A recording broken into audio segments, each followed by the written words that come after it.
Hi, Dan here. The podcast you're about to hear is kind of a podcast of two halves. The first half, just do some stats. Some people will find that interesting. Most of you will find that boring. Jump ahead, and towards the back half of the podcast, we start breaking down our favourites and least favourites of all the movies we've covered over all the years. And that's a much lighter, more interesting, engaging conversation that's less just numbers-based. So if you're a big old nerd that wants all the facts and figures, stick with us. If not, skip ahead a bit. You'll enjoy a little bit of reflecting on our enjoyment. There you go, reflecting on our few years of reviewing movies.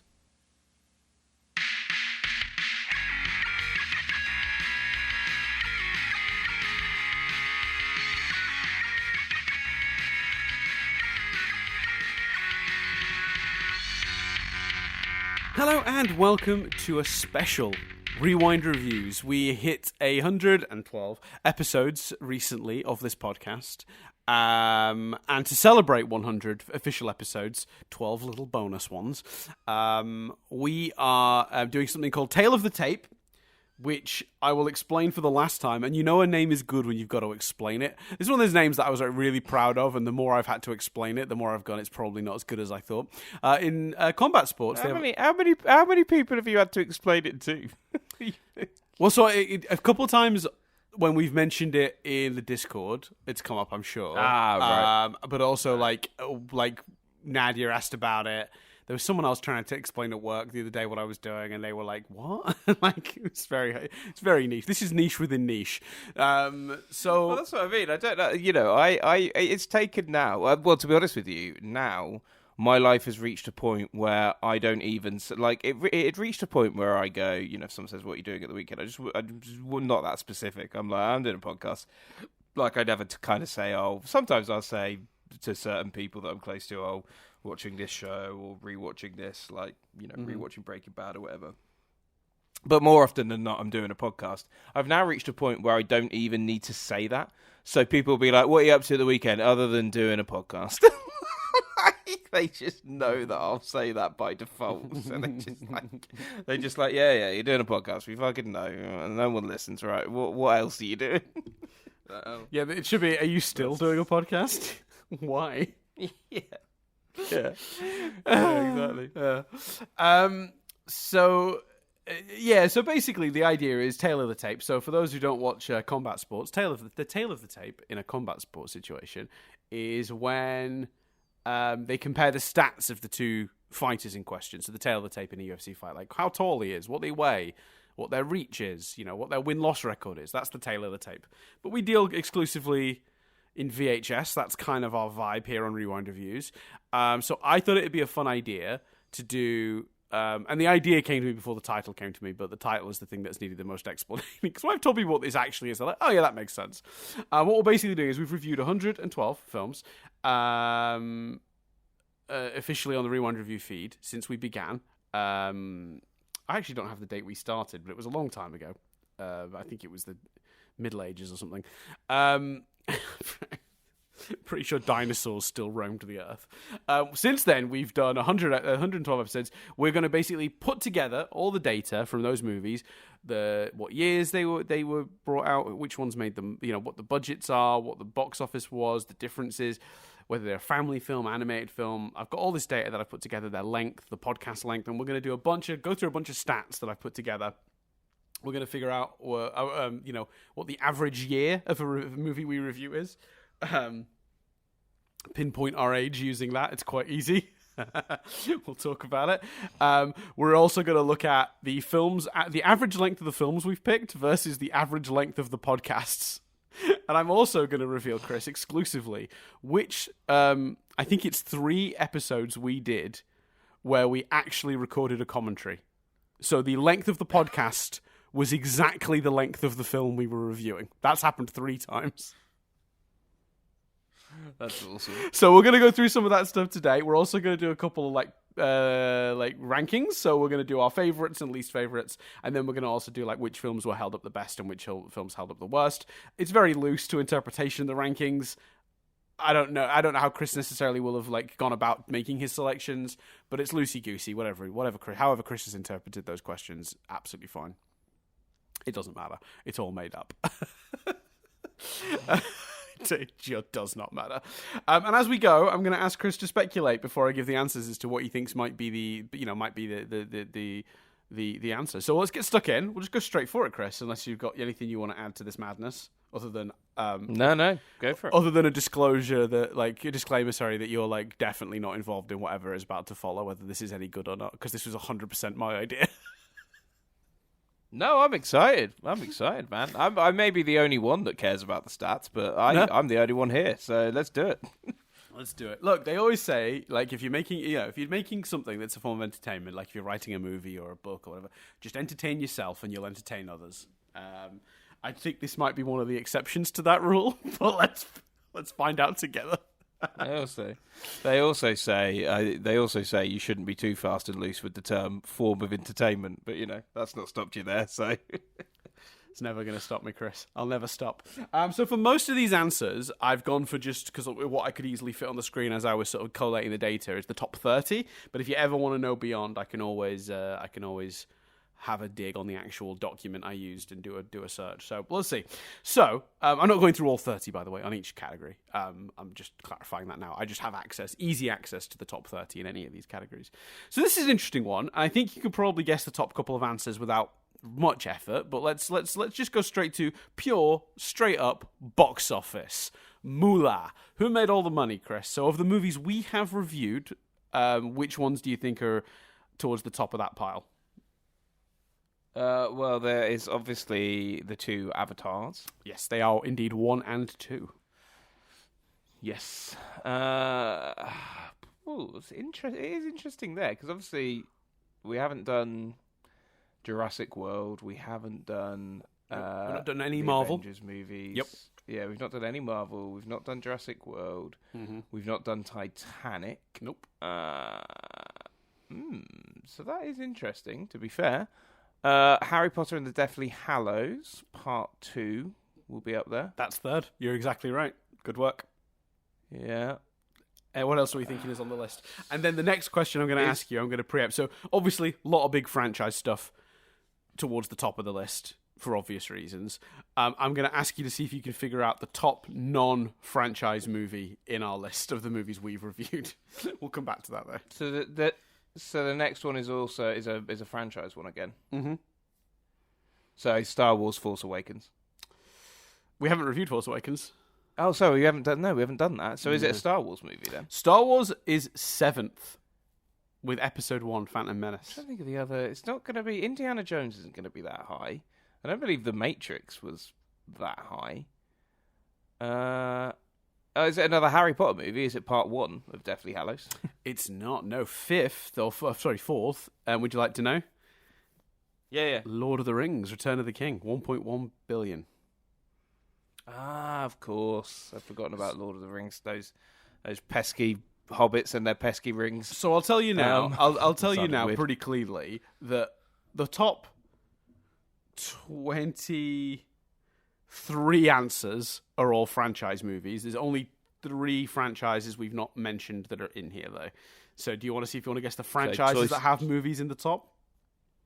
Toy Story. No, Toy Story's not in here. Well, how much did Toy Story make? Toy Story should be in here, shouldn't it?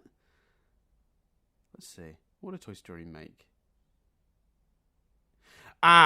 This is where I need to do a disclaimer. This is where I need to do a small disclaimer. Although I need to double check that figure, because that smells off to me. Oh, no, actually, I don't know. The first Toy Story. That could be right.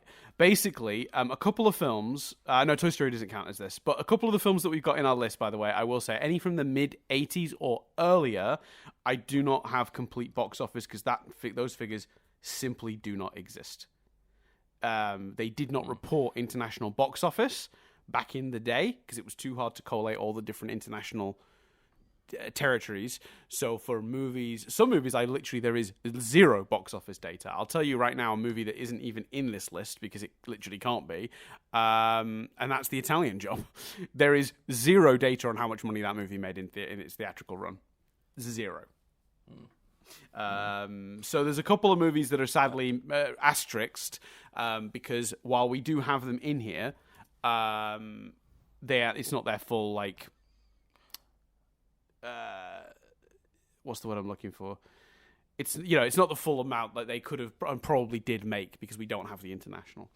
So Toy Story, it looks like Toy Story 2 only made 500 million worldwide. So Toy Story 2 is not in the list. These numbers aren't adjusted for inflation either. They are not adjusted for inflation. No. So I've realised what I think comes fourth. Go on.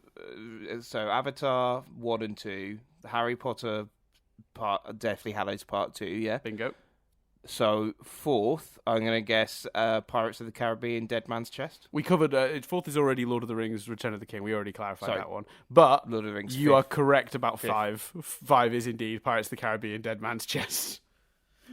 Yeah, so then I struggle with whether it'll be a Harry Potter or a pirate. Yeah, exactly. At this point, I'm like, I'm gonna run you down the list quickly then, because you're exactly right. It's just a mixture of pirates, Star Wars, Harry Potter, pirates, Lord of the Rings, Harry Potter, Star Wars, all the way down.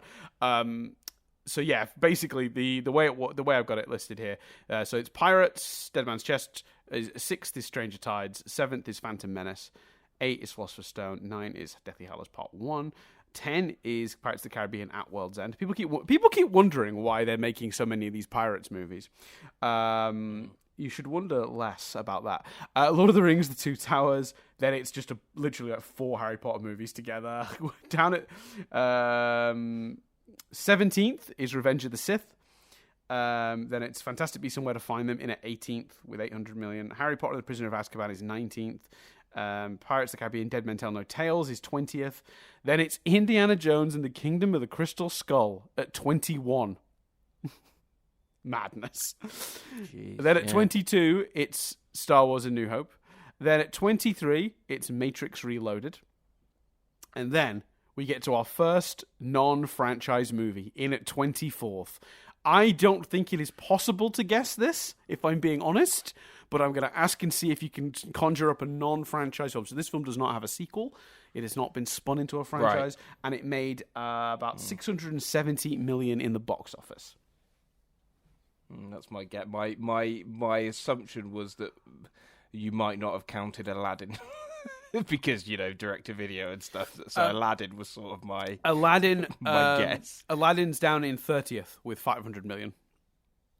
Okay, yeah, so I'm not far off then. You were not far off. I would actually say, once we go past The Sixth Sense, it's still franchise stuff all the way down to Aladdin, with the exception of Men in Black. Did I actually just say the name of the movie like an idiot? Because I wasn't thinking. No, because Men in Black's part of a franchise, so... Okay, I didn't name the movie then. Good. I thought I said it right before I said Men in Black, but maybe I didn't. Okay, even if I did, you didn't hear it, so that's good. Yeah. So what are we thinking? 24 down?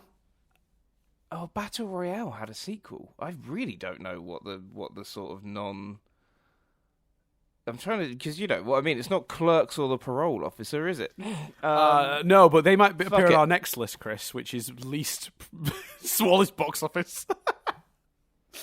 Fuck it. You said I couldn't guess. I'm going to take a real punt here. Go on. Fuck it. 10 things I hate about you. Incorrect, but not a bad guess at all. The answer, Chris, was The Sixth Sense. Oh, of course. Yeah, no, that does make sense. Yeah. The Sixth Sense came in at 24th on of the 112 movies we've reviewed. It was the 24th highest box office of them, and it was the first on the list that wasn't part of a big franchise. Look at that. Interesting. Right, so we are moving on to least.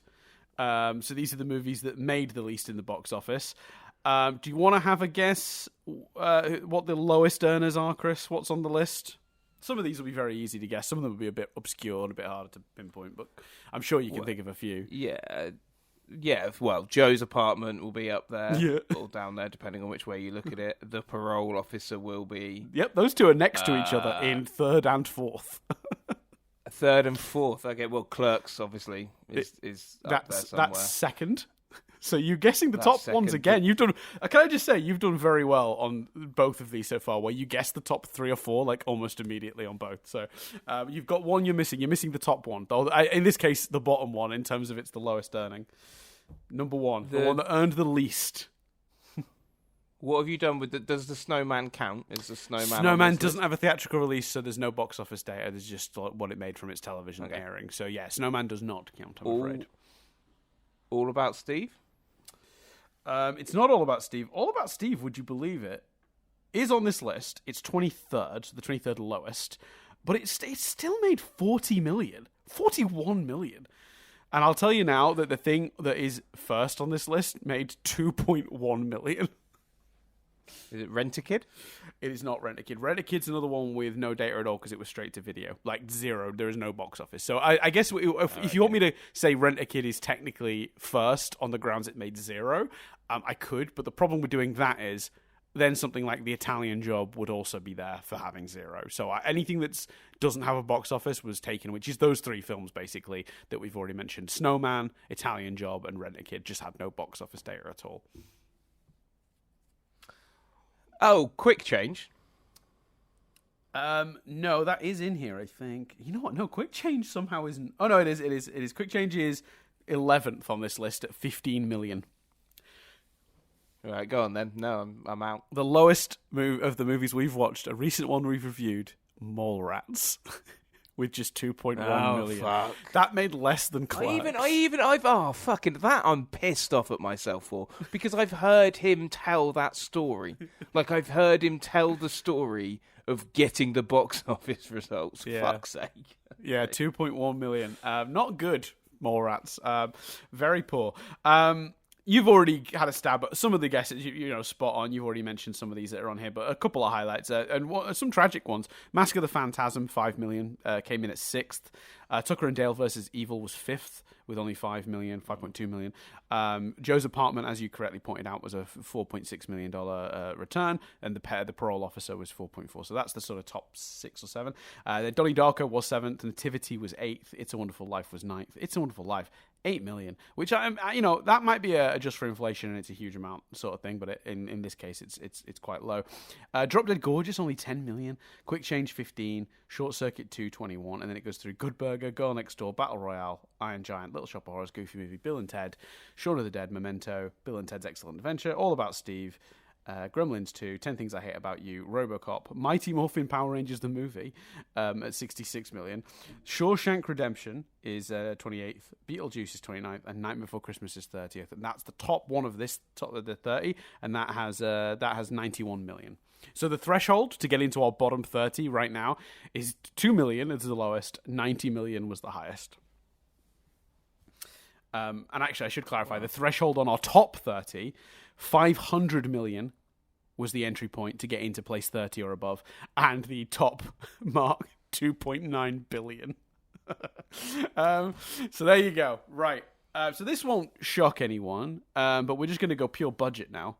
What do you think the most expensive movie on this list is? What cost the most to make? Pirates of the Caribbean at World's End.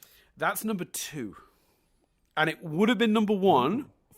There's only one movie, I think, maybe even in history, that was more expensive than it. And it's a recent one. Recent one we've done, or a recent movie? Both. 400 million budget. Indiana Jones and the Dial of Destiny? No, that's high though. That's third. That's the third highest with a 300. 294 is the current estimated budget we can get an official figure on. Although a lot of people speculate it's more than that, but you're close. You're very close. So again, I'll give you the figures. So it was Indiana Jones was 294. Pirates of the Caribbean World End is best estimated around 300 million. The movie that we're talking about, they estimate between 360 million and nearly 500 million. I went and entered 400 to be balanced. What do you think it is? Yeah, I've got Avatar 2, The Way of Water. Yeah. The reason Avatar 2, Way of the Water's budget is so hard to pin down is because they did a bunch of R&D before the movie went into production that cost it cost millions of pounds. And that was research and development to get technology that would get them through the next 3 or 4 Avatar movies. So it was seen as an investment to be spread across all the movies, and they didn't include it in the movie's budget, and it makes it very hard to know actually how much was spent on Avatar: Way of Water. So yeah, we're never going to have a good figure on how much these Avatar movies have cost to produce. Not really. So yeah, that's So Avatar is there. Then do you want to have a guess what's further down the list? Anything else that sticks out to you as being an expensive movie? I assume some of the Harry Potters or the Fantastic Beasts are on there. But I'll be honest with you, skimming down this list, it looks like all of them are there to me. There's so many Harry Potter movies in this list. Like, the fourth movie on the list is Half-Blood Prince with 250 million. But I can see, 1, 2, 3, 4, 5, 6, 7, 8, 9, 10. There are 11 Harry Potter movies on this list, and I think there are only 11 Harry Potter movies. So, but there are already 11. So they're all in the top 30, with budgets ranging from 100 million up all the way up to 250 million. I assume the Matrix sequels. Yep, the Reloaded and Revolutions are in here. You're exactly right. And you already mentioned Lord of the Rings. Yeah, Lord of the Rings. Pirates of the Caribbean, you already mentioned as well. In fact, Lord of the Rings is really interesting because they have all three of them were made for pretty much the exact same amount, and they round out the list at 30, 29, and 28 at 94 million each. So looking at this list, there are only 2 movies that. They got sequels. No, one of them didn't get a sequel, but it's part of a franchise, but this wasn't a successful attempt at the franchise. That's Last Airbender. That's in the list at 13, cost 150 million to make. And then Starship Troopers, 105 million. That was at 26th on the list. But the rest is very predictable. It's just Starship Troopers cost 100. I know we would have talked about this at the time. Yeah. But Starship Troopers cost 105 million. Yeah. You know. It's a lot of special effects. There's a lot of bugs and gore and craziness. Yeah, true. But this list is heavy on Harry Potter, Pirates of the Caribbean, and Star Wars, as has most of these budget-based ones have been. So let's go to the next screen. Now, this is an interesting one, Chris. This is lowest budgets. So these are the movies that cost the least to make. Clerks. Yep, number 1. You bang on. The Parole Officer. It's not at the top of this list, but it's somewhere in this list. Let's have a look. It's 7th with 6 million budget. Yeah, I suppose Steve Coogan was already a bit of a star, wasn't he? Mm-hmm. Drop Dead Gorgeous, I imagine didn't cost much. You're not far off. That's in here somewhere. That is 29th on this list at 15 million. Oh. I will say, I would do want to point something out here, actually, very quickly. From 23 down to 30, they are all exactly $15 million movies. 15. Just 15 flat all the way down. I don't know what happened. I'll give some of the names now. Predator, Beetlejuice, Short Circuit 2, Mighty Morphin Power Rangers the movie, the first Short Circuit, Lethal Weapon, Drop Dead Gorgeous, and even All About Steve. All cost exactly $15 million. I don't know why that number is so specific and so exact, but that's apparently a thing. Nativity. Nativity Memento is indeed on the list. It's number 2. So you've gotten 2 of the top 3. Now I will say it's a little unfair with this top 3 because the thing in number 3 is so old. I think if we were to, this is so old that with adjusting it would probably be a mid-budget movie rather than a low-budget movie. But do you want to have a guess? Yeah, it was well, Lady and the Tramp was what I was thinking. Lady and the Tramp is on this list. It's 4th for the same reason. Or The Italian Job, then. Italian Job, again, no budget. No financials on that movie at all. Oh, sorry. Yeah. It's the only movie that's discluded. Not the only, but one of the 3. There's one other movie. It's a Wonderful Life. There you go. Exactly that. So it's Clerks, Nativity, It's a Wonderful Life, Lady and the Tramp. And then Battle Royale is in at 5th. Tucker and Dale. What about Memento? That was just a guess. Memento was 13th on the list, with only a $9 million budget. Right. And Mallrats obviously is in here with 6 million. Shaun of the Dead, 6 million. Donnie Darko, 6 million. Actually, 6 million is a fair few as well. There's like 5 movies on 6 million exactly. Mask of the Phantasm was 6 million as well. Bill and Ted's Excellent Adventure was 10 million. Good Will Hunting was 10 million. Gremlins was 11. And Star Wars was 11 million. I think it's on the cheapest movies list. That's hilarious to think there's a Star Wars movie snuck in here. And then your favourite, Chris, and mine, Escape Clause, Santa Claus 3, 12 million. That's there at rounding out at 18. And then it's Joe's Apartment, Ninja Turtles, RoboCop, Cool Runnings, and then the bottom of the list I've already read out because that was all my $15 million movies. So Clerk's not a shocker. Nativity wouldn't have immediately come to my mind, but not for any obvious reason, just that I guess I don't think about Nativity that often in my life. Well, so I think Nativity, like, you watch now and you're like, there's some big names in it. And even then, they were decent names. But, so for example, part of me was like, maybe something like Dr. Dolittle didn't cost too much. And then I'm like, you got that Eddie Murphy money. Whereas I think Nativity, it's a British film with not, huge stars in at the time. So, there's not a lot of money. There's not a lot of money there, is there, apart from the stuff at the end in the chapel? It's true. That's very true. It was a good thrifty movie. That's very true. So this is an interesting one now. So now we're just talking about profitability. So I did this in two ways and got the same results in terms of the order.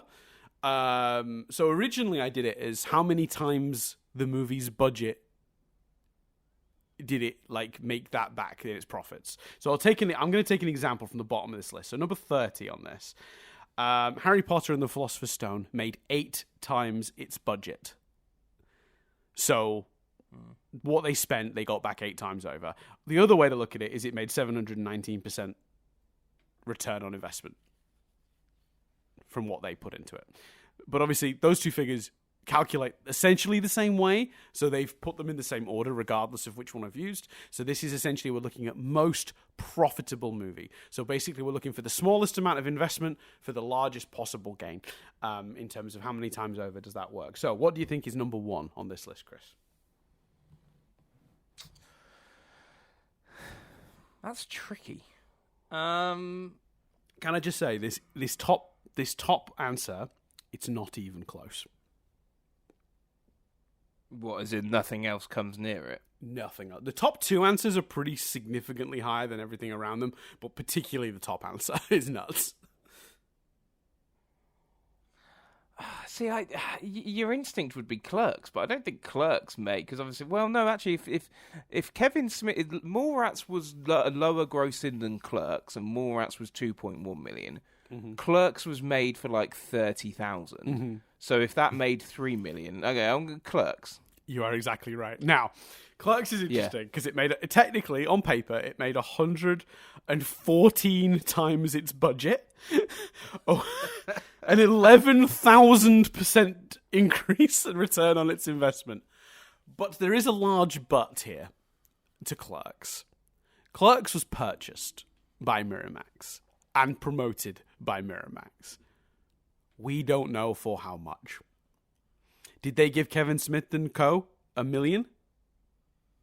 Because if they did, that changes this stat quite significantly. Because the cost of the movie to the studio was not the production cost, it was what they bought it for. So we have literally no idea, and we'll never know how much money this movie actually made for anyone, because they'll never, I don't think that figure is available. I did look, and I don't see any reason anyone would tout how much they bought it for. So we can only go off what we know, which is production budget versus its return, and you're exactly right. And it's 114 times its budget, which is madness. Now, the next movie on this list did 70 times its budget, which is also quite high. Do you want to have a guess? There's an article here, whether it's true, where Kevin Smith claims they paid 227,000. That's quite low. Obviously, whether that's do you want to see if how that adjusts the figures? Let's pump that in. Yeah, go for it. Why? Let's see if that would change anything, or would it still be top? Let's see. Clerks. Where are you? When do we review Clerks? I found it here. 79 Clerks. So let's just do budget. It says 27,000. So he's saying 200,000. Yeah. 227,000. Yeah. Yeah. So that's 200,000 plus the 27,000 production budget. So that brings it down to just 13 times its budget. Which would wipe it out of the list if that's true. No, it wouldn't. No, it would come. Oh. Sorry, no, it wouldn't. It would still be on the list. It would just be lower. It would be about 14th. There you go. So Clerks would still be in the list, regardless, but it'd be 14th. So do you want to have a stab at what's number 1? What's number 1 now, anyway? Sorry, no, number. Yeah, sorry, what's number 2? I guess we'll keep it. Yeah. I don't know. Yeah. I think it's fair to keep it. Like Aladdin. I'm struggling. Aladdin is not on... Oh, it is. No, it's 9th. Sorry, I skimmed past it. That made 18 times its budget. I'm trying to think of, like, films that were potentially cheap but were monster hits. Well, it's funny, we covered one in that, because when we did the cheap movies, there's a movie specifically I named that only was made for 11 million. That obviously had a massive return on investment. What? Star Wars, A New Hope. What are we talking? Oh, of course. Fuck's sake. Because A New Hope was made for so little. It made 70 times its budget back. Now, the next one on the list I'm going to give you, because I think this one is a bit of a cheat.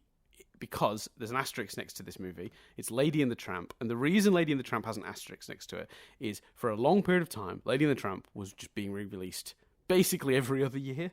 So its box office amount has been inflated by the frequency of re-releases. So in the end, it made an absolutely astonishing, for the time, 187 million. And its budget was 4. So it ended up doing 46 times its original budget in return. The rest of this list is fascinating, though. Empire Strikes Back is 4th. Good Will Hunting is 5th. In terms of just profit, return on investment, 22 times its budget. Raiders of the Lost Ark got 21 times its budget back. Back to the Future, 20. Gremlins made 19. Its budget back 19 times. Aladdin, 18 times its budget returned. Sixth Sense, 16. Teenage Mutant Ninja Turtles, 14 times return on investment. That's crazy. Nearly 15, actually. 14.9. Return of the Jedi, Dumb and Dumber. Bean, the Ultimate Disaster Movie, made nearly 14 times its budget back. It's like a 12,000% increase on the return on investment. Toy Story, obviously Avatar, made its budget back 12 times over, which is really impressive because of the size of that movie's budget. Then Lord of the Rings. Avatar was going to be a guess, because I was like, I know it was a monster hit, so even though it cost a lot, it made a lot as well. You'll be happy to hear, though, Chris, that Santa Claus is on this list. It came in at 28. It made its budget back 8 times over, but was pipped by the Santa Claus 3, which made its budget back 9 times over. I think that's a reflection of how cheap the Santa Claus 3 was, as opposed to how successful the Santa Claus was. Agreed. But yeah, the rest of the movie, the bottom half of this list has a few old classic, the predictable Harry Potter and the Chamber of Secrets, Star Wars Episode 1, Phantom Menace, Back to the Future Part 2, Philosopher's Stone, all that stuff. So yeah, that's that one. Now we go to the other end of the spectrum, Chris. What movies returned poor investment? What made the least amount of money versus the largest budget? Indiana Jones and the Dial of Destiny, I imagine, is up there. That's in 13th place with really? Yeah, well, so Indiana Jones and the Dial of Destiny is really tricky because they've been very shady about how much money they actually spent on that movie. We know it cost more than they're letting on, but we don't have anything official to confirm how much. But yeah, it made, as far as I've got, if we're just going purely on production budget versus what it made, it returned 1.3. So that means it made just a little bit of money. It almost broke even. The problem is marketing, which is almost double that probably. So it lost a lot. And then obviously the money that they pumped into keeping it afloat through COVID, where it would have cost a lot more. So yeah, unfortunately, it's hard to know exactly how bad Indiana Jones and the Dial of Destiny did. But yeah, it's on this list. It's 13th though, not as low down as you might think. Crimes of Grindelwald. No, Crimes of Grindelwald is not on here, but you aren't far off with one of them. So, so in that case, sorry, I was thinking Crimes of Grindelwald was the third one, but it's not, is it? Secrets of Dumbledore. Yeah. Secrets of Dumbledore, which shockingly, returned its budget. It's 19th on the list. It brought its budget back once over. So it made 2 times its budget. So yeah, not great though. Considering that means it probably only broke even because of how much it cost to market a movie like that. trying to think then. So, what I loved most about this, would you like me to give you some answers? Give me a hint for number, because I haven't got number 1 yet, have I? You haven't, no. No. So far, you've only guessed number 13 and number 19 on the list. Give me a... All right, it's no need to laugh at me. Fucking hell. I've not got a mastermind claiming this is my specialist subject. Give me a hint about number 1. Oh, is it a Pirates movie? No. No, I will say this though. In fact, I don't think there's a Pirates movie on here. No, because the Pirates movies all make tons of money, don't they? They all make their budget back and then some. Basically, I didn't think Dead Man's Tales did brilliantly, but yeah, carry on. Wasn't it in our most profitable? No, it was in our highest grossing, but it didn't quite make the cut on profitability. Although, what? Now I'm curious. How did that turn out? 1 second. Pirates is easy to find. So it's return on investment. Yeah, so all the Pirates movies made their budget back basically 4 times over. With the exception of Dead Men Tell No Tales, the last one, which made its budget back 3 times. So it was the lowest performing, but still, return on investment wise, they got what they invested back 4 times, 3.5 times over. Because it was a 230 million budget, and it returned just shy of 800 million. So yeah, that did quite well. I'll tell you the threshold. The lowest performing movie. So the movie on this list that's at the other end of the spectrum, like the movie that did the best of these ones, in 30th, made its budget back 3 times over. The lowest on this budget made 0.35 of its budget, so it didn't even return its investment once. It was at minus 65% on its difference. So give me a hint about what that film is then. It's a recent one we've reviewed. Its performance is particularly shocking because its budget also wasn't exactly grand. So to have done that badly versus a small budget is shocking. Is it Mallrats? It's indeed Mallrats, which means, technically, Kevin Smith was the most profitable movie we've reviewed thus far, and the least profitable movie we've reviewed thus far. That's great. That's brilliant.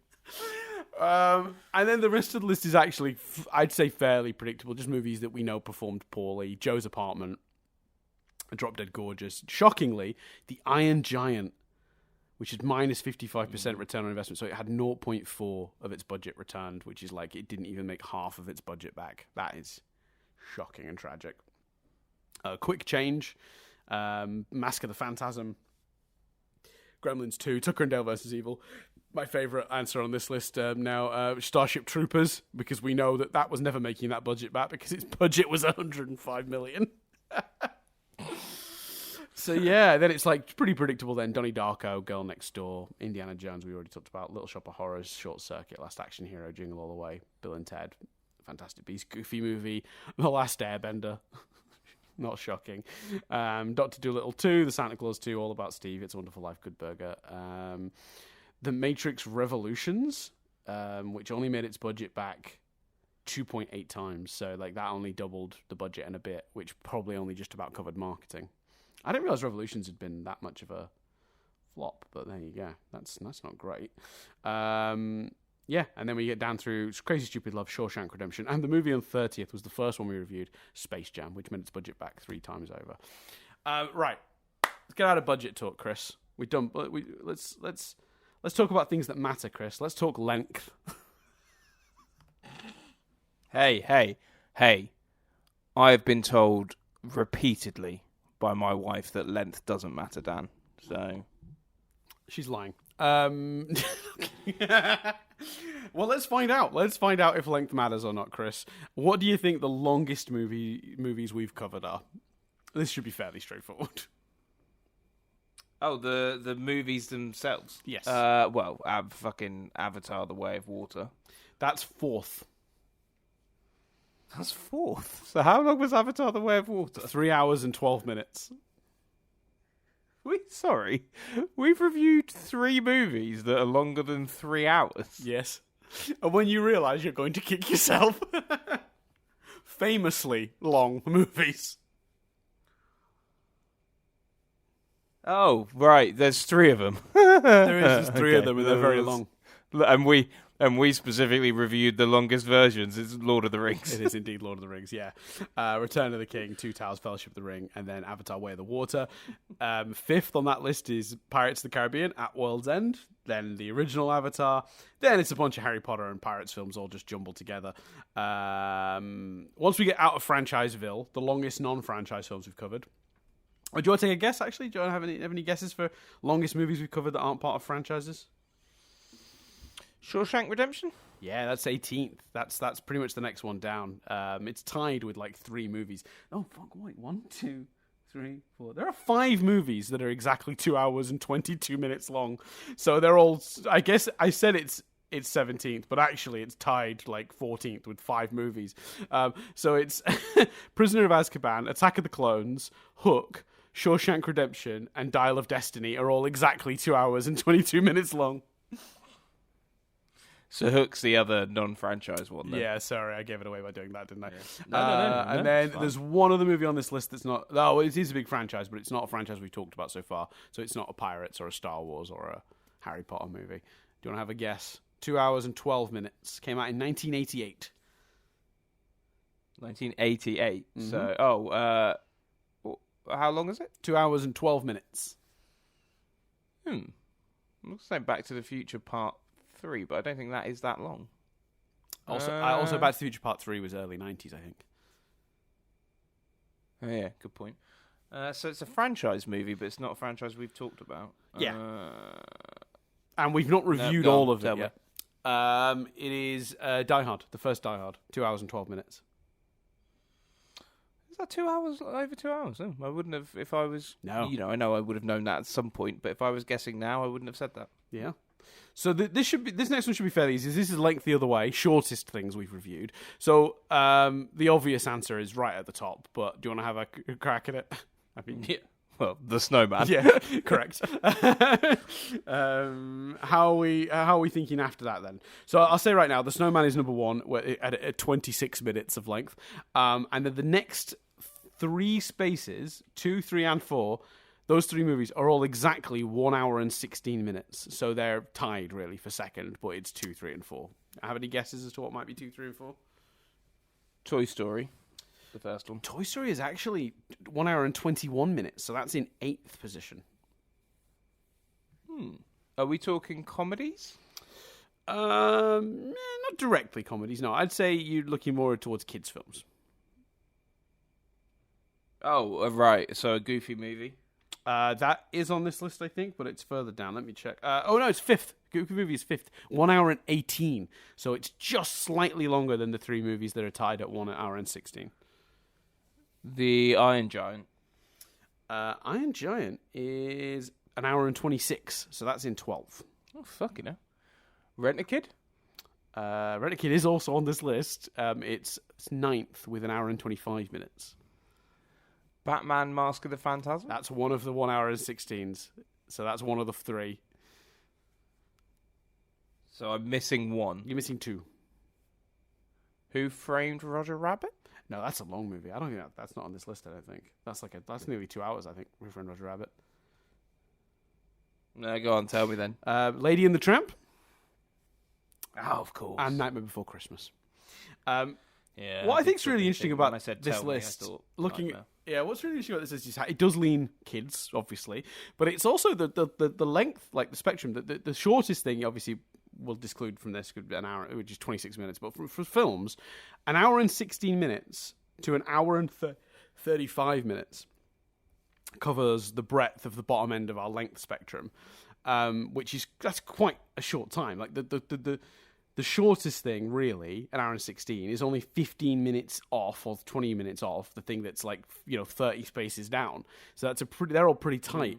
Whereas if you look at the same threshold for our longest movies, the very longest thing we watched was 4 hours and 10 minutes, and if you move 30 spaces down from that, the threshold is 2 hours and 10 minutes. So that covers a much higher spectrum. than shortest. Other movies that are on there, obviously, it's all family and kids movies. So it's like your Space Jams, your Mr. Beans, Jingle All the Way, Bill and Ted, Toy Story. Clerks is thrown in there as a bit of a a bit of an odd one, I guess, in terms of the rest of the movies around it are all kids' films. Parole Officer, Wayne's World, Little Shop of Horrors, Mallrats, Mighty Morphin Power Rangers the movie rounds out the list at 30. So there you go. So now it comes to what I think is the most interesting, podcast length. So Chris, what do you think the longest podcast we've ever recorded is? Star Wars Return of the Jedi? Yeah, 3 hours and 21 minutes, which is astonishing. Well, it's a perfect storm, isn't it? And the reason I guessed it right away is because it was a perfect storm of... It had a tangent right up top, which was lengthy, which was about me being drunk the night before. It was wrapping up a franchise and our thoughts on it, and there's a shitload to say about the movie. So yeah, and we do have a bit of... We have noticed a bit of a pattern that our Star Wars reviews are always really long. Yeah. Yeah, you're not wrong. Yeah, do you want to, what else is on this list then? What else do you think is generally, I think the avatars were quite long as well.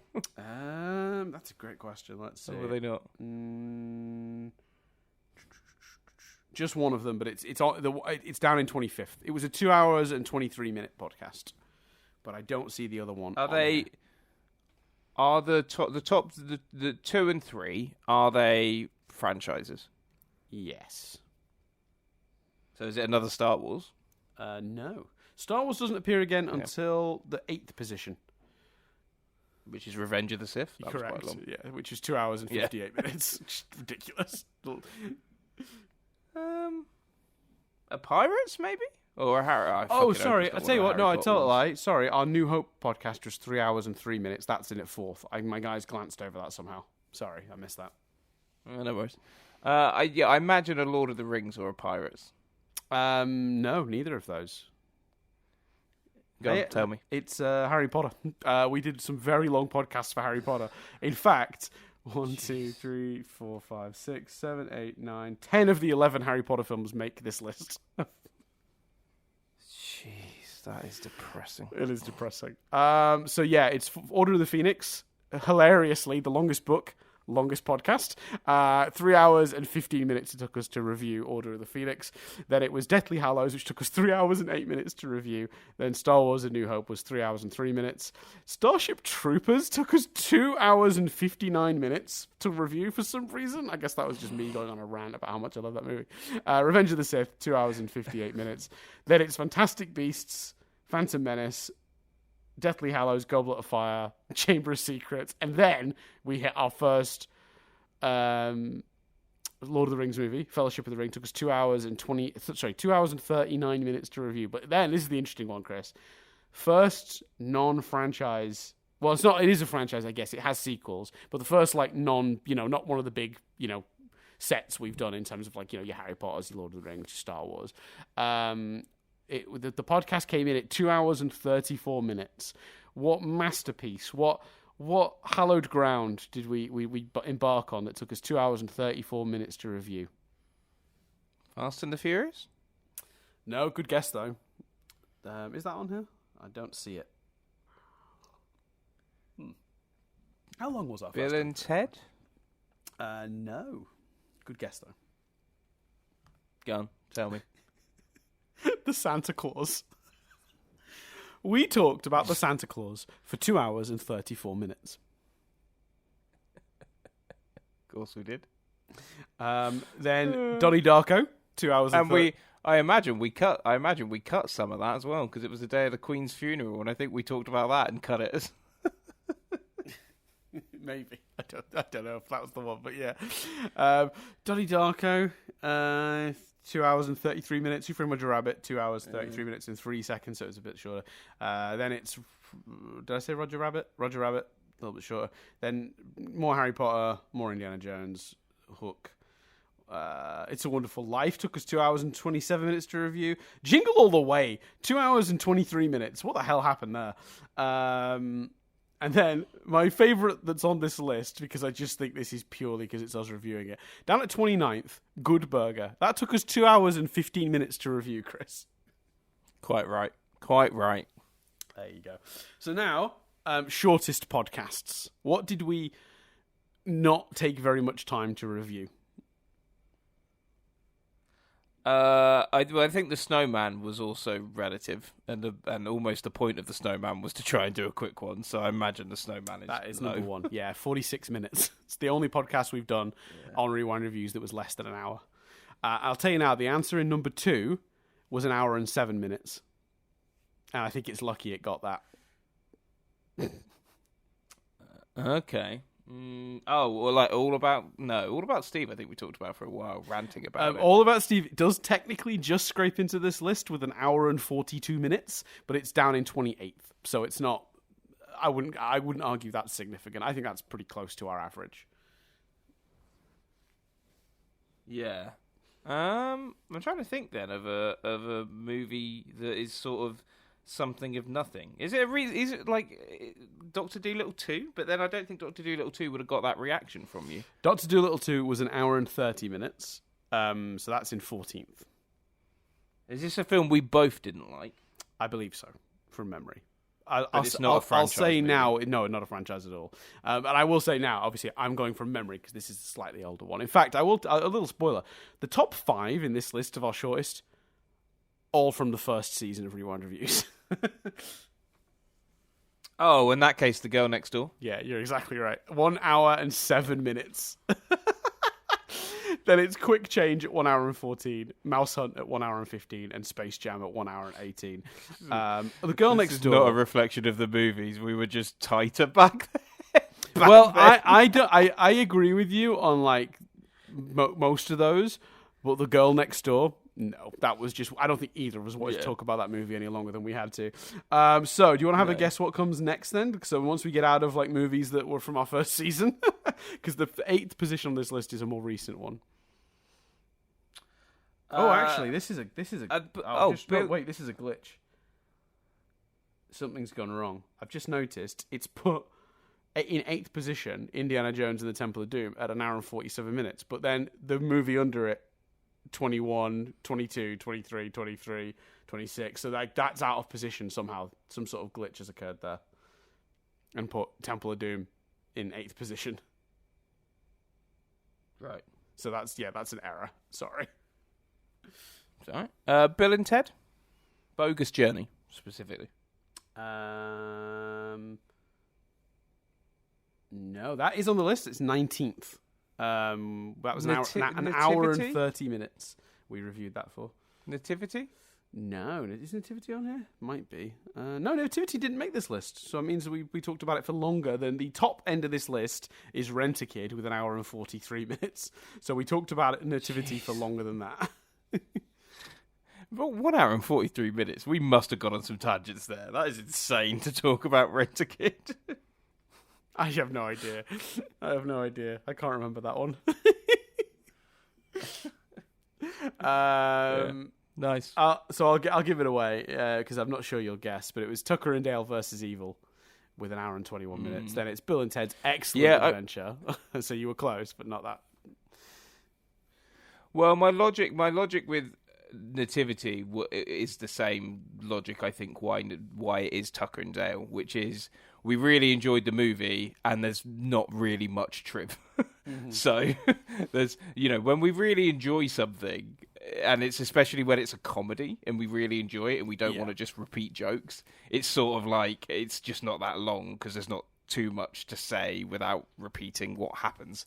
But obviously sometimes that's outweighed by the triv, like whatever one we recorded recently. In fact, it might have even been, it was Revenge of the Sith, which we've just recorded, where it was recorded yesterday, Monday, where there wasn't much to say about the film particularly, but the triv then took like an hour. So I was trying to think of the sweet spot of not too much to say about the film, probably because we enjoyed it, and not much true. Yeah, and that's true going down, with the exception of Dumb and Dumber 2, which is in here for no reason at all, other than just that we didn't want to talk about it for very long. I think there's 2 reasons a movie is short. Or 3. 1, it's the early days, and we were just a bit tighter, I think, with it before we got a bit looser doing it and felt a bit more comfortable to just chat at whatever pace we wanted to. Then the other reason is we just did not like the movie and didn't think it was worth the breathing space. That's why Dumb and Dumber 2 and Girl Next Door are in here. Then the third reason is the reason you just gave, which is like a good, solid movie that we just don't have a huge amount to say about, and there's not a massive amount of trivia. And so yeah, that if you look down this list, then it's a lot of those three reasons. So 10 Things I Hate About You. That's just a good, fun one we enjoyed, but we didn't have a lot to say about. Last Action Hero, Short Circuit, Dr. Dolittle 2. Just because I don't think we particularly enjoyed that one. Dumb and Dumber didn't enjoy that one. Joe's Apartment didn't enjoy that one. Liar Liar, again, good fun, but like nothing particularly groundbreaking to say. Groundhog Day. I don't know how we kept Groundhog Day so short. An hour and 30 minutes for Groundhog Day. I think if we did that today, that was 2 hours easy. Yeah, I think Groundhog Day is season 1, isn't it? No, we didn't do that until season 2, shockingly. Yeah, I was surprised to see that. It was the 18th episode of the podcast. Bill and Ted's Bogus Journey is in here. Final Station. I'm actually glad to see that this is quite mixed as we get further in, though. Like, just in terms of how late we did them. So, like, Short Circuit was the second one we ever did, and that's the 13th. Then the 95th episode is equally like that, almost exactly that same length. Like, it's only 30 seconds difference. So yeah, but it's a pretty predictable list. Rounds out towards the end with Toy Story, Goofy Movie, All About Steve, Battle Royale, and Rent-A-Kid. All hovering around the 140 mark. So now shortest. No, that was shortest. This is. Oh yeah, yeah, we've done. This is the difference by percentage. So what I mean by this is, did we talk way longer than the thing itself, and by what percentage? Well, again, is the snowman quite high? No, the snowman can't, but I think we must have talked about that like 3 times as much, so I don't think that probably is on there. But think that through, though, because you're onto something there, because Lord of the Rings... not Lord of the Rings. Lord of the Rings is not a good example. Let's say like a Harry Potter movie. We talked about those for 3 hours. They're all about 2 hours. That would only be like, what, 30-40% more than the original length of the thing? Whereas, Snowman, yeah, Snowman is exactly right. We talked about it. So it was 26 minutes long, the thing. We talked for 46 minutes, which is a 76% increase on the length of the original thing. So you're exactly right. Well, what else do you reckon my makes this list? A Goofy Movie. Oh, that's a good shout. Let me find Goofy. Yeah, it's on here. 20 seconds. About it. Yeah, Goofy Movie was an hour and 18. We talked for an hour and 40, which meant we did a 29% increase on its length. I assume the shorter movies like the Iron Giant and stuff like that. Then. Iron Giant's on here. Actually, is Iron Giant on here? Iron Giant is on here, 13th. Shall I tell you what? Shall I just run you through this one? Because this one's going to be harder to guess. Yeah, go.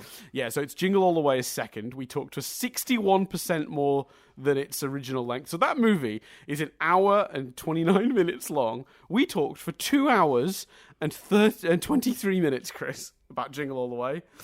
We did exactly the same thing for the Santa Claus. It's about an hour and a half long, and we talked for about 2.5 hours, 58% increase on its original length. Mask of the Phantasm. It's originally an hour and 16. We talked for an hour and 56. Then Return of the Jedi, New Hope, not shocking. We know we went on for a long time about those. Clerks, again, Mighty Morphin Power Rangers, the movie, is on this list. It's an hour and 35 minutes. We talked for 2 hours and 23 minutes. We talked for 50% longer than the film lasts. That's awesome. Good Burger, almost identical, 44%. Order of the Phoenix, 42% increase on its length. God damn it, those Harry Potter movies. Iron Giant, Toy Story 2, Starship Troopers, Night Before Christmas, Little Shop of Horrors, Rugrats movie, it's an hour and 19 minutes. We talked for an hour and 47. Donnie Darko, 36%, which is a pretty big increase. All the way down through Beetlejuice, Aladdin, Goofy Movie, some more Star Wars, more Rats, Lady and the Tramp, Sixth Sense, Fantastic Beasts, Toy Story, and Gremlins 2.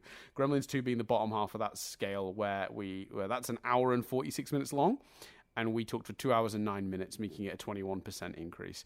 Now, we're going to do the opposite, decrease. What did we talk for less than the length of the thing?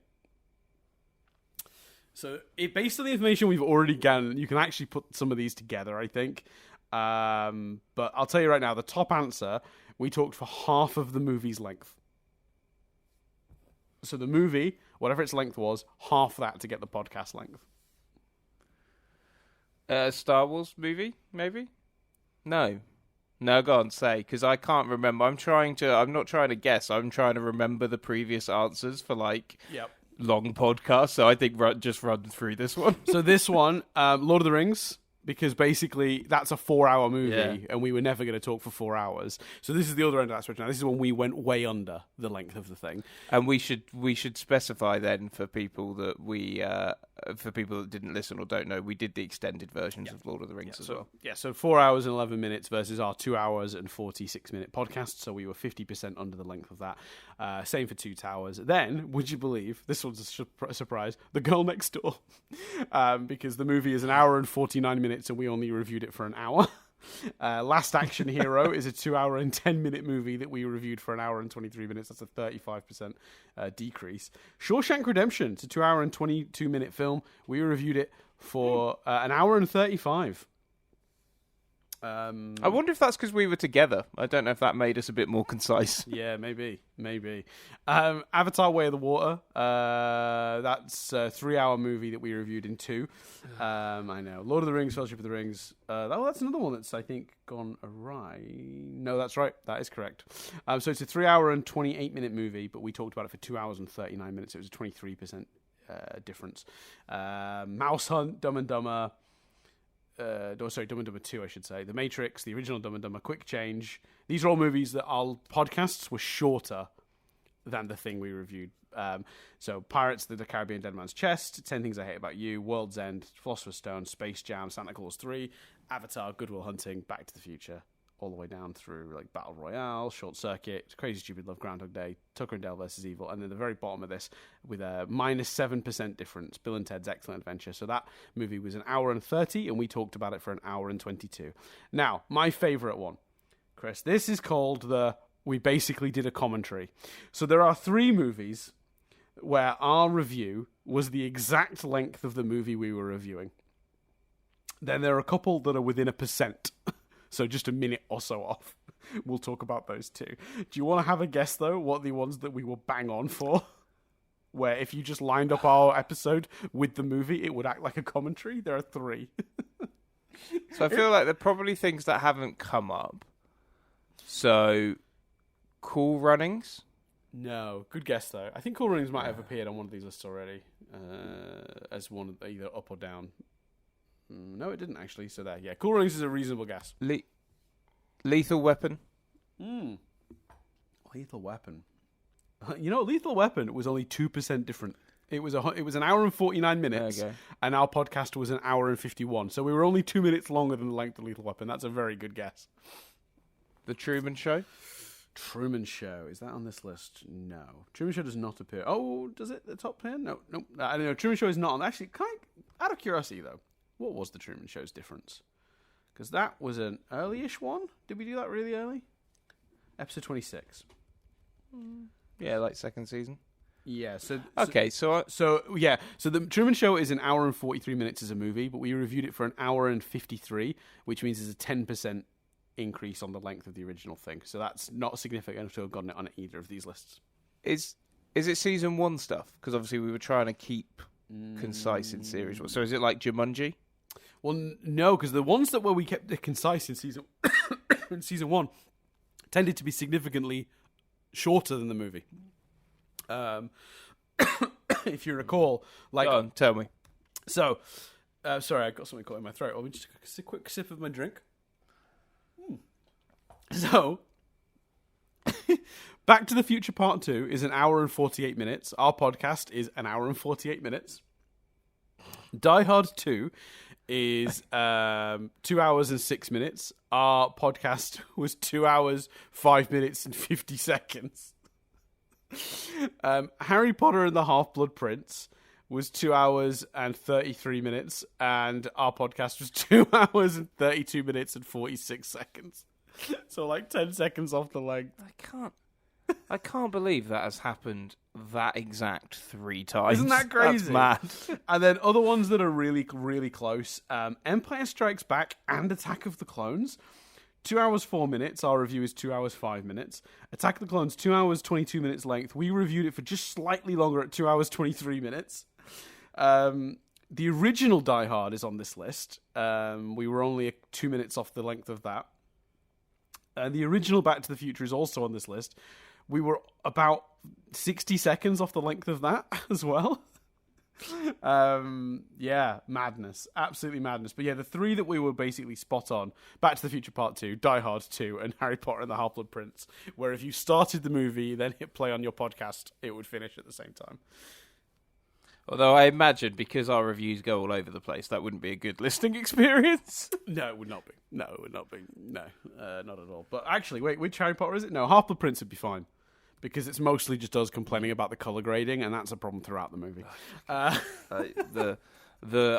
still think, like, you know, the colour grading on that movie is one of the biggest issues for me that doesn't seem to be an issue for other people that angers me. Yeah, yeah.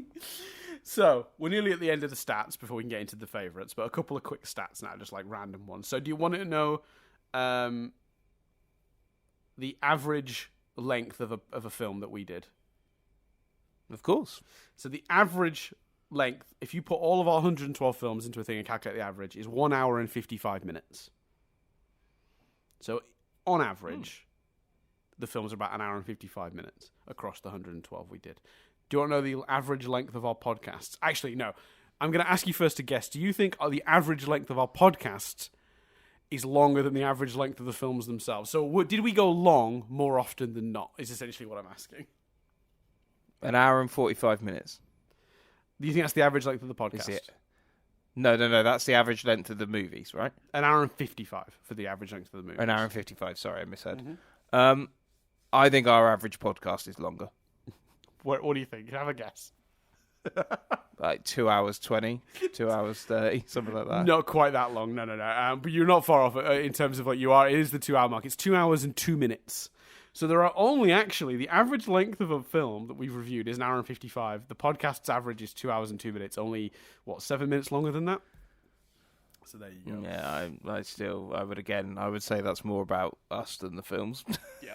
I would agree. What percentage of the movies that we've reviewed do you think are animated, like fully animated? I don't think I included Roger Rabbit, for example.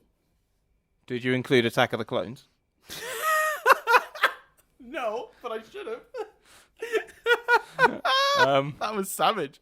Chris got his caddy claws out for a minute there. He's feeling sassy. It's 8 a.m. for Chris now, and we started it with 7. I think he's getting sassier as the morning's going on, and he hasn't had his coffee. I don't reckon it's that high, because I don't reckon there's many years. I think there's some years where we've only done 1. I think maybe there's some where we've done more than I would say, on average, 2 a season. So if it was means about 20%. You reckon about 20%? 20%, yeah. I reckon it's low. So of the 112 movies we did 14 animated movies. It is 12.5%. Yeah. It doesn't surprise me that it's low. It's really low. Then family movies. So these are that's higher. I will tell you out of the gate. It is higher. This was harder to judge because what's your parameters? Yeah, so basically any movie that isn't completely inappropriate for kids. I'll find some examples. So I put Gremlins as not appropriate for children, even though some people would absolutely show that to their kids. Obviously, RoboCop is a no. 10 Things I Hate About You is a no. Quick Change is a no. That's just going through the first couple. We did a big run of not family-friendly movies here. Let's read what these are. I didn't count the Matrix movies, Beetlejuice, Dumb and Dumber, Wayne's World, Memento, Sixth Sense, All About Steve. All those were discluded. So yeah, basically any movie that's a family movie. The only one that was on the line that I did include on family movie was Roger Rabbit, because even though that's got Jessica Rabbit sort of being all, whatever with Thingy's main character, but it was so on the line. I was like, this is mostly a children's film. It's got Bugs Bunny and Mickey Mouse in it. It's a kids film, So yeah, Last Action Hero counted. but Good Will Hunting didn't. I mean, that is kind of how I did it. I just sort of went through and was like, obviously, like, what's a movie that a family could sit around and watch together? And while a family could sit around and watch Good Will Hunting together, it's not necessarily what your kids would not be entertained by that. So even though Good Will Hunting is not inappropriate for children necessarily, it also wouldn't be a film for them. So if movies that are for a family audience is how I categorized it. Look, it's not going to be exact science because there are going to be ones people disagree with me on. But of the examples I gave there, was there anything that stood out that I got wrong? No, not particularly. So I reckon it's quite high then, 35%, 40%. It is 62% of the movies we did. 70 of our 112 movies found themselves that way inclined. This is an interesting one. We've got some stats about the age of the movies now. Would you like to know the average year of a movie we covered?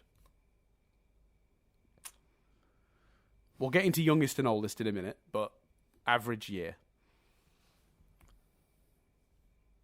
1994. Oh, yes. 7. What? Yeah, 7. It's 1997. What made you change from 4 to 7? Yeah. Going up from 4 to 5 is one thing. What made you jump 2 years up? Because as I said it, I was like, actually, that doesn't feel. My thinking was that the average year would sort of be the pitch years for this. You know, if we were pitching this podcast, the year of like. You know, the go-to of, films from our childhood, but still films that we remember, films that we loved, and sort of 97 felt like the average of that. You know, we'd have both been around the age I associate with this podcast. Now, don't get me wrong, I would have thought some stuff would have skewed it, and actually, to some degree, you might be a bit younger, but obviously, your Harry Potters, your Indiana Jones, a lot of the legacy sequels we've done recently would skew that figure up. So that's why I went 94 and then went, actually, I think that figure is going to get dragged up by the later movies. I think you're exactly right. And I think when I was first putting this list together, before we'd done a bunch of those more recent legacy sequels that ended up definitely, slowly chipping away and brought this average up over the course of the last year. Because I started this document about a year ago for listeners, because we had this idea a while back. And as we were doing the podcast and I was adding more data to this spreadsheet, I saw it ticking up. I think it started at 95 and worked its way up through 96 and 97 in the end when we added some of the more recent stuff. So yeah, it did slowly edge its way up. Or maybe it started at 96 and ended up at 97. But yeah, you were spot on. That's exactly what happened. 100%. Do you want to have a guess at some of the oldest and newest movies we covered? I mean, this one we'll do very quickly because obviously this is just like how old is the movie, but like you can probably guess pretty quickly. Oldest is presumably either It's a Wonderful Life or Lady and the Tramp. Yeah, It's a Wonderful Life is the oldest at 1946. Lady and the Tramp is 1955. Italian Job, Star Wars, New Hope, Empire Strikes Back. Then we're just in the 80s. We've got a bunch of movies from there on that like it fills up pretty quickly, but obviously like Raiders, Return of the Jedi, Indiana Jones, Temple of Doom, Back to the Future, Little Shop of Horrors, Short Circuit, RoboCop, all that good stuff. Then on the most recent end, do you want to have a stab at what the most recent movies we covered were? I imagine number 1 is Dial of Destiny. It is indeed. And then number 2, Secrets of Dumbledore. It would have been, but a movie that came out. Avatar: The Way of Water. Avatar: The Way of Water. 100%. Yeah. Now, this is an interesting stat, or at least I found this interesting. Would you like to know what years we are missing? So I've started from 1980s because that's when we have like I'll from the 80s through to sort of a certain point in the 2000s. It's pretty block, if you know what I mean. Like, we covered multiple films from each of those years. So if we're going from just the 80s to today, what years are missing? I'd love to know that. I find that fascinating. Go for it. We have not hit 2021. Nothing from that year. 2020. 2019. 2015. 2013. And 2012. But every other year, from 1980... to 2011, we have covered. 1980 to 2011? Yep. That's mad. I wouldn't have guessed that So there's a 21-year span where we've hit every year. I genuinely would not have guessed that. Isn't that crazy? So I'll give you the figures more precisely if I've got them, which I think I do. Yeah, here we go. So the years we've done the most movies from.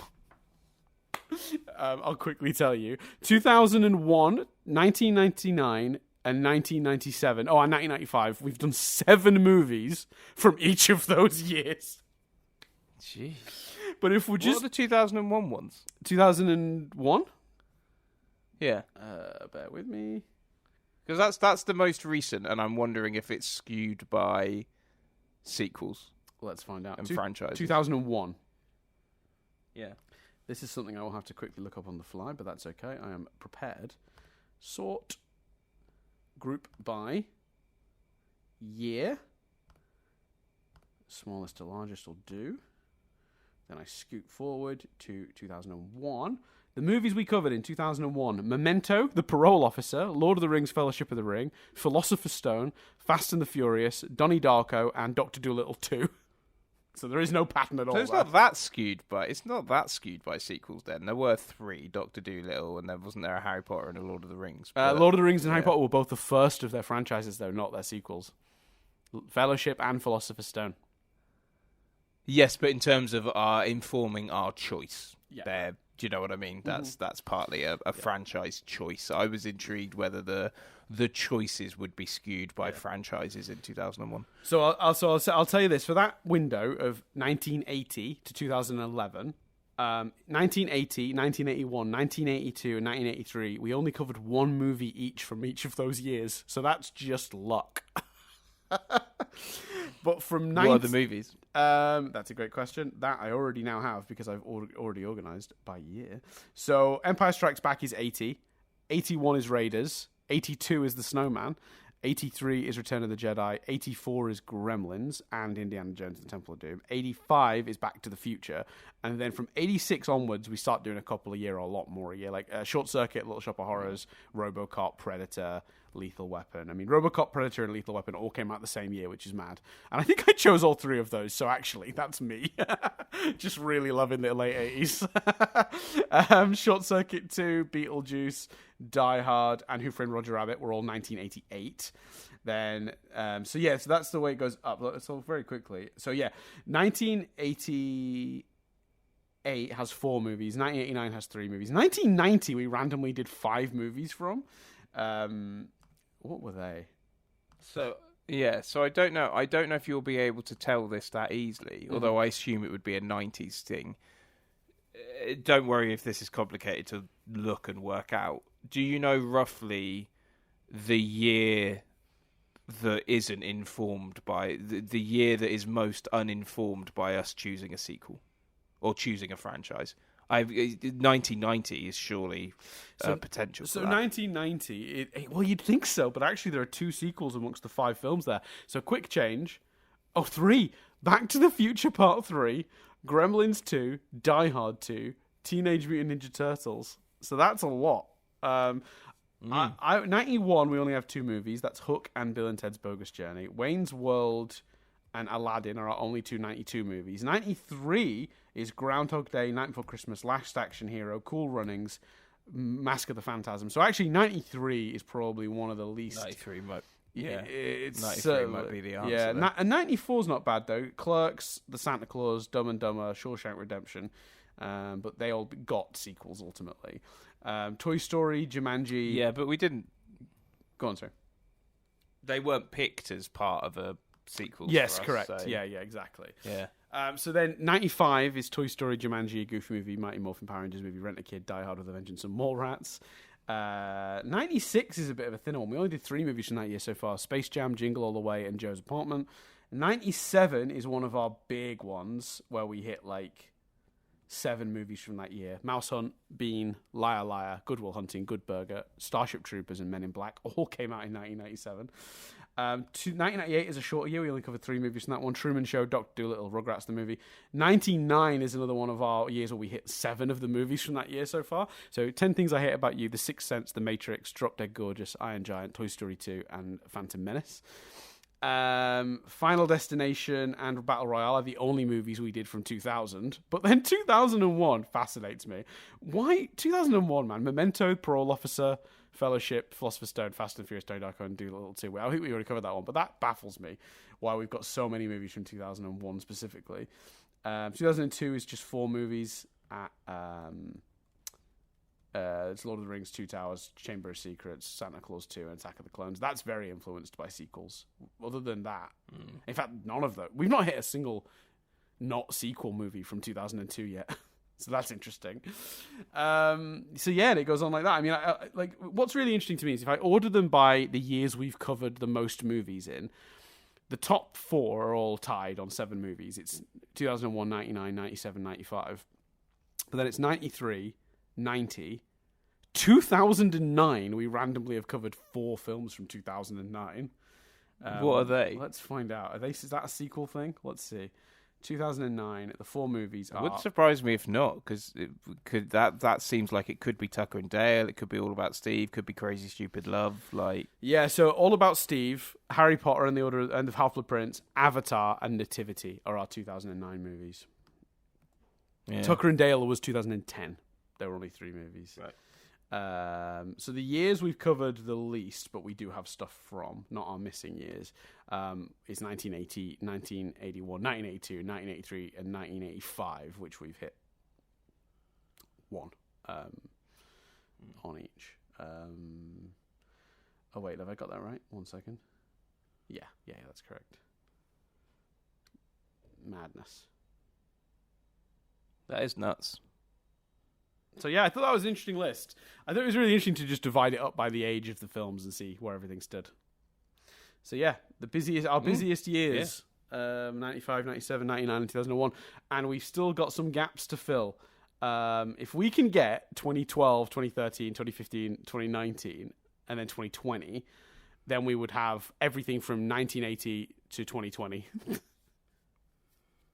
Yeah, it's interesting because the low-hanging fruit for that is obviously the earliest year, which is 2012. So the top 10. I mean, it is in a way it's nuts that we haven't done a single Marvel movie, but there's the Avengers, Skyfall, Dark Knight Rises, Hobbit, Ice Age, Twilight, Amazing Spider-Man, Madagascar 3, Hunger Games, and Men in Black 3. And other than sort of Men in Black 3, which we might have ended up stumbling on sequel-wise, there's not actually a movie in that top 10. Do you know what I mean? That would be an obvious pick for us. Yeah. So yeah, it's interesting. If we divide it by decade, it's really interesting. So we've only done 1 movie from the 40s, 50s, 60s, and 70s, but we did hit 1 movie in each of those decades. So we've got 1 movie in every decade: 40s, 50s, 60s, 70s. So they're all just 1 movie. Then the decade we've. So what are they? What the films? You mean? Yeah, you basically listed all the other like individual years of the films. You might as well do the decades. No, it's fine. So 1946, It's a Wonderful Life. 1955, Lady and the Tramp. 1969, The Italian Job. And 1977, Star Wars: A New Hope. And then Empire Strikes Back in 1980 is the first movie of that decade. But obviously we then hit tons of movies from the 80s, so that's not much of a thing. So the decade we've covered the most, with 45 movies, and it's 40% of our episodes. 40% of our episodes is the 1990s. Then the 2000s with 31 of our episodes. That's 27% of the episodes we've put out. Then the 1980s with 19 movies covered from that decade. That's 16% of our episodes. Just shy of 17%. And then the 2010s we've done 10. That's 8% of our episodes, and then the 20s, 3 movies from the 2020s, or 2020s, I should say, which is 2% of our episodes. So there you go. And I think is that all my stats. That might be all my stats. Was that interesting? I don't know if anyone cared about that. Thank you. Great stats. I enjoyed it. Yeah, it took us longer than I was hoping. I thought we'd do that in about an hour, but it's taken us about an hour and 20, so that took longer than I anticipated. Yep. There you go. Not me. Pretty much bang on. Well, at one point, you were trying to suggest we do a Cora the same morning we record this, so let's... Yes, but not in a. That was more in a like in that scenario. I'd take the day off and like, do you know what I mean? That was all. We'd do it at a weekend. That wasn't. That was more of a. It wouldn't be. The two podcasts are so different that, you know, mind capacity wise, we could do it. That was never me thinking lengthwise it would be okay. Right. So, that's fair. Let's do this then. So the three. We're gonna do we do this in threes to keep it short. I don't think. Well, you got somewhere to be. Don't worry about it. People, Dan, no one listening to this is gonna. Do you know what I mean? If people have made it this far, this is the more interesting bit. Well, not necessarily the more interesting bit, but the more discussion-based bit. Yeah. So no, I don't think we need to rush unless you got somewhere to be, my friend. No, not particularly. I am a little worried about Nadia coming home and me still being sat in the living room recording this. I thought we'd be done before she got home, but yeah, that's it. It's not a problem. It's just right. Let's do this. So rankings. I asked 4 questions. The question is the 3 movies you enjoyed revisiting the most, so your favourites that we've covered. Then the least favourites. Then the 3 you think held up the best. And the 3 you think held up the worst, with any criteria that really you want to judge them by. Where did you land, Chris? Let's start with let's do them in the order I gave them to you. So the 3 movies you enjoyed revisiting the most. Let's start positive. What did you enjoy going back to? Well, I divided this question into 2.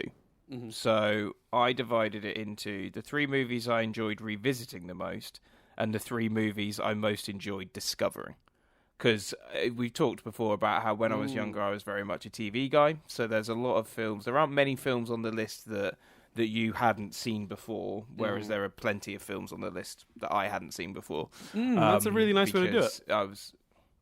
Yeah, I just thought I wanted to kind of acknowledge some films in a way. So it goes without saying that in terms of 3 movies that I most enjoyed revisiting, aka favourites, there's 2 ways of interpreting that conversation. It goes without saying that my 3 favourite movies of the films we've done are Good Burger, Die Hard, and Back to the Future. Sure. Those are my 3 favourite movies, arguably, of all time. In fact, today, if someone were to say, name your 3 favourite movies, those are exactly the 3 movies I'd name. But instead, there's also an interpretation of the question of what was just a blast to sit and revisit for kind of different reasons and stuff. So I have gone for Nativity, because I have never watched, even though I watch it every year and therefore have a lot of nostalgia and, warm feelings when watching it, I have never watched it with a critical eye. So there was a sense of, fucking hell, is this movie gonna... there was a real sense of not knowing where that was gonna go. A real sense of this movie could just fall apart when watching this. And it didn't for me. And it was just an absolute joy to get on the podcast and have you be like, I thought that was delightful.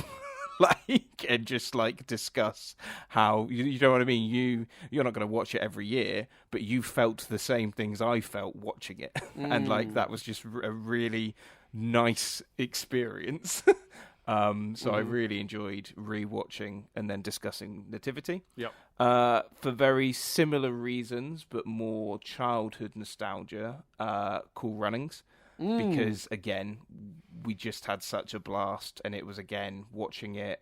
With Cool Runnings, it was the same thing as Nativity. Never really watched it with a critical eye.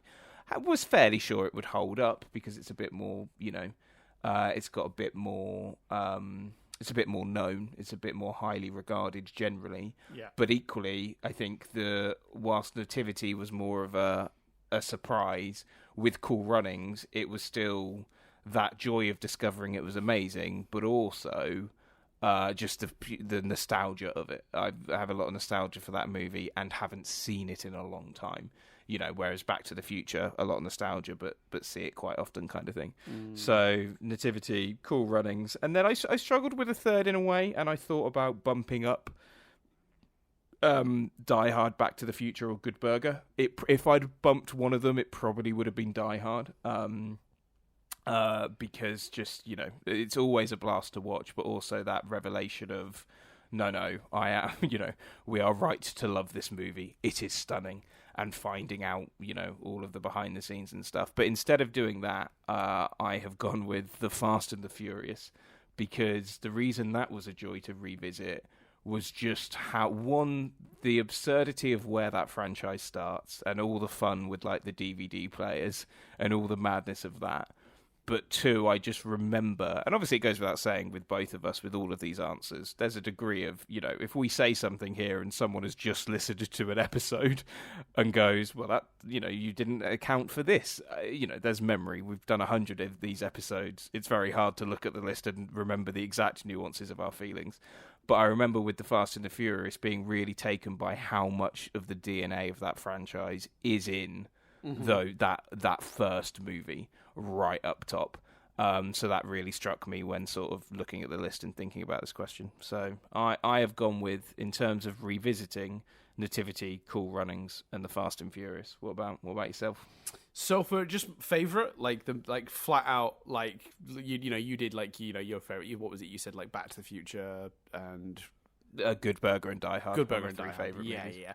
For me on this list, it's like Truman Show, Groundhog Day, and Back to the Future. I think. Delightful, brilliant movies. If I was to sort of, and I'm having to do this on the fly because I answered the question a bit more didactically. I didn't think about it in that way of like what was just the most fun to revisit in that sense. But if I was to think, I think genuinely the Pirates films was a real pleasant surprise for me.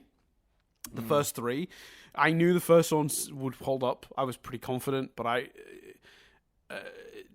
remembered having a good time with the second one in the cinema. But I don't think I was absolutely convinced that would hold true in reality, and I just had so much fun with those three films. Real delight. I really loved sharing Little Shop of Horrors with you, specifically. I know I don't think you loved it as much as I did, but that was I think I had a really good time. You went down the rabbit hole when you saw the movie and you saw the director's cut, and you were Googling it, finding out more. You were interested in how that movie ended up being what it was, and it was just nice to share that thing I was very excited about, specifically with you. And I feel the same way as well about Tucker and Dale. That was so much fun to because you had no idea what you were getting into with Tucker and Dale. So that was very much one I think of really fondly for that, and a little bit Quick Change too. Actually, I haven't talked about Quick Change, but Quick Change was really I think where this podcast kind of became what it was going to become. In that, Quick Change is the absolute no one's reviewing Quick Change. No one remembers Quick Change exists, and I think sometimes Rewind reviews is at its absolute best when we just pull the most random shite. Something like Rent a Kid, which is just essentially, who made this and why? One of those movies. Those movies are absolutely delightful and really enjoyable to go back. So I think for me, it's those movies that I've gotten to share with you where, they were a really good time for me as a kid, and we got to go back and watch them. I got to share my love of that film with you. I mean, and I guess actually, you know what? Oh my God, I missed an example. You can tell I put this list together on the fly. Biggest example of that is a Goofy movie, I think.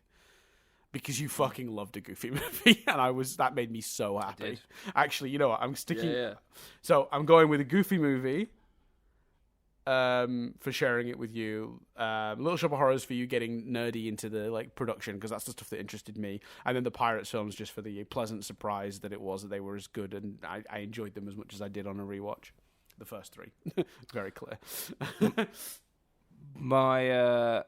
My closest equivalent to the kind of introducing thing, I think, is Crazy Stupid Love, because it's one of the few films that you hadn't seen, and knowing, especially for if you are very much someone who watches TV and likes to guess and see where you think things are going and make predictions and right. that kind of stuff. That's very much something you do. For the twist to have worked on you was fucking brilliant for me. Like, I loved that. Yeah. Like, you know what I mean? Like, I was fully expecting us to go on that podcast and you potentially go, it's a bit obvious as a film, you know, it's a bit predictable, there's a big twist, but it's kind of, you can see it coming. The fact that the twist worked, and that's not a the joy of that isn't that it tricked you or whatever. The joy of that is that the twist is good enough that it managed to work on someone who is looking out for that sort of stuff. It's funny with that movie, isn't it? Yeah, really enjoyed that. I agree with you, but I do think that movie is weirdly disarming in that way because it's not the sort of movie you're looking for a twist in. Do you know what I mean? Like an M. Night Shyamalan movie starts and you're like, all right, maybe they're in space. What's happening? Like, you know what I mean? You're already trying to get ahead of it. I turn on a romantic comedy starring Ryan Gosling and Steve Carell. Like, I'm not I'm not looking for a twist. Do you know what I mean? But like, the movie knows that and hides it really well because I still think it very easily could have blown it. Yeah. So yeah, very. And good. You look back, and it's one where you look back and go, "Oh, there were really obvious clues late." Yeah, 100%. The movie does not hide it at all. And I will say, and I stand by. It's deeply impressive when a twist works like that, where you go back and you see it. And there's only one other movie on this list that has a twist like that, and that's The Sixth Sense. And The Sixth Sense is famous for having an iconic and amazing twist. So I think the fact that Crazy Stupid Love even is in range of that. Is pretty remarkable. So yeah, no, that was a good fun time. I had a good time with that one. I think in terms of experiences of rewatching as well, we both really enjoyed Memento and Donnie Darko because we did interesting things with it where we watched the director's cut and we watched the original for Donnie Darko, and for Memento we watched it the other way round as well. So yeah, that was fun. Yeah, it was fun when the movie has two versions. If we had the time, we didn't do it very often, but we do it. Well, to watch both. Not more rats, but otherwise. No. Yeah, that was not fun. My 1B on this, the three films I most enjoyed discovering, is The Iron Giant, because... Oh, sorry, there's two honourable mentions, actually, because this was really hard. And one of the honourable mentions, you're going to go, how the fuck is that not in your main top three? But the honourable mentions are Who Framed Roger Rabbit and A Goofy Movie. A Goofy Movie, because you're right, I fucking loved A Goofy Movie. Who Framed Roger Rabbit, because I just assumed it wouldn't work on me. I just assumed it was a film I was watching too late.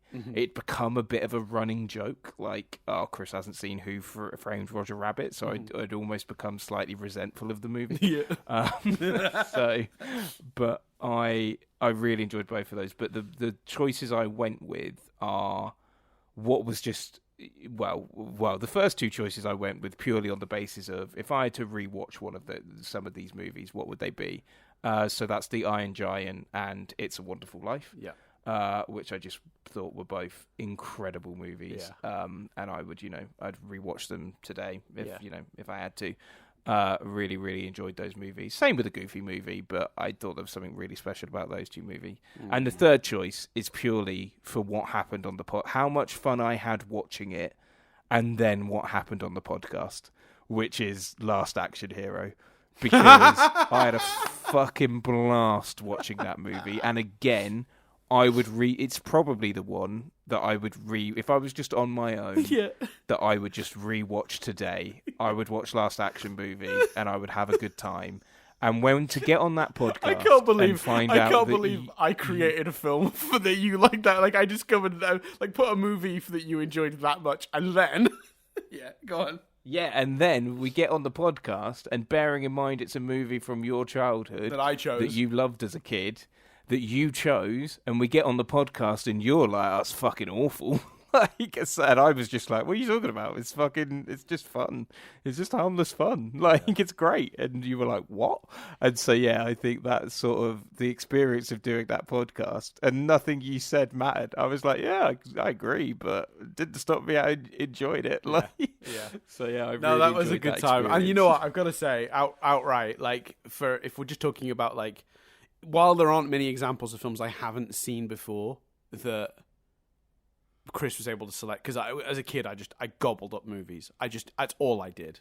Other people played outside with other human beings, I just gobbled up films. So there's very it's a pretty small list of movies from these eras that I haven't seen at least once. But I'll tell you one that my memory of was vague enough that it was like seeing it for the first time again. It was so long before I'd seen it, and I had such a good time both watching it and then chatting with you about it.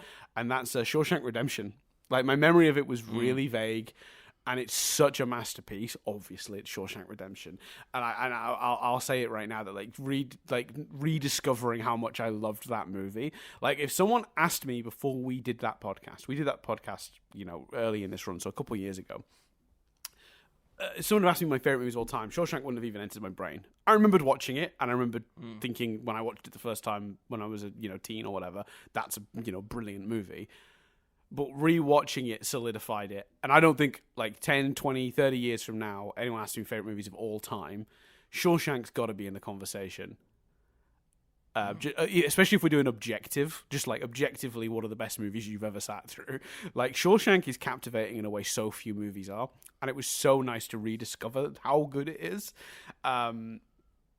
Because and also then to just sit around. We got to one of the few episodes of this podcast we did in the same room, and we got to chill out and have a chat and talk about your attraction to what's his face. This is the main guy. What's the actor again? Escape me. Tim Robbins. Tim Robbins. Yeah.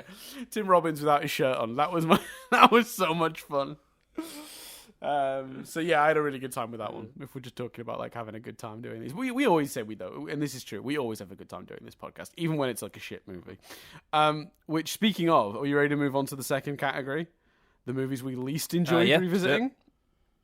Yeah. You want to go first this time? Yeah, go on. So Avatar: Way of the Water, just straight in the worst, one of the worst movies I've had to sit through for this podcast. One of the least fun experiences. Hated it the first time I saw it. Hated it the second time I saw it. Just a fucking slog of a movie. No one's fault. It just is what it is. We were going to have to cover it at some point. It's out of the way now. Then now this represents the entire franchise, but I've chosen Secrets of Dumbledore. By far one of the most unpleasant experiences of reviewing a movie. Although, what I love about Rewind Reviews is even that turns into something fun, because then we got to sit for 2.5 hours and tear it to pieces, which was delightful. So, every cloud, so they say. And look, we do joke that we lost our minds and our mental health did suffer going through those Harry Potter movies. The saving grace, the thing that stopped us from actually losing our minds doing those, was recording these podcasts and expressing our frustration at these movies. Do you know what I mean? And then this is an unfortunate one, but I think a predictable one. It was deliberately chosen because it was I'm going to choose the worst possible movie, and that's All About Steve, which is, I think remains one of the worst movies we've reviewed. So yeah, those are my three choices of the ones I least enjoyed revisiting. I suspect your list might have some repeats of that on it, at least one or two. Well, actually, technically my list as it stands at the moment, no. But I will say I'd sort of ruled out Harry Potter just because I could have easily put 3 Harry Potter movies. Yeah, that's why I just chose the worst one, to sort of represent all of them. If I was picking a Harry Potter movie, I think I'd put Fantastic Beast, weirdly, the first one, because I can't remember the circumstance, but I feel like I had to watch it twice. And I feel like that is... I can't remember why, though. I think maybe we cancelled it because I was ill. Because my other memory of it is watching it in a really bad place. Mentally, physically. And I don't think you were in a great place either. With some of that franchise, we were able to pick each other up. But by the time we got to Fantastic Beasts, we were just both in a bad place. And I seem to remember, again, I don't quite know the circumstances, but I seem to remember I had to watch it twice, which didn't help at all. So if I was picking a Harry Potter movie, I'd probably pick that. And Harry Potter movie should absolutely be represented on here. And I would replace Dumb and Dumber, which is currently on the list, with probably Fantastic Beasts, or Half-Blood Prince because the color grading on that just blows my mind. The reason I picked Dumb and Dumber is because Dumb and Dumber was a real like 2-part hit. The first part was watching it and going, oh, this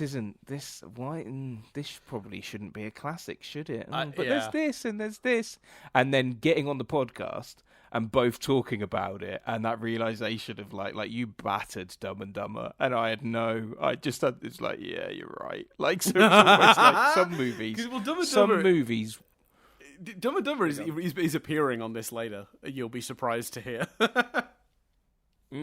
Yeah, absolutely, yeah. So yeah, well, yes, I've got it twice as well. So I would replace Dumb and Dumber here with a Harry Potter movie. Yep. And then the other 2 movies on the list are The Girl Next Door, because it was the biggest sinking feeling for me of watching it and going, oh, fuck, this isn't a good movie. This isn't what I remembered. This is like, and just it goes on and has like 4 endings.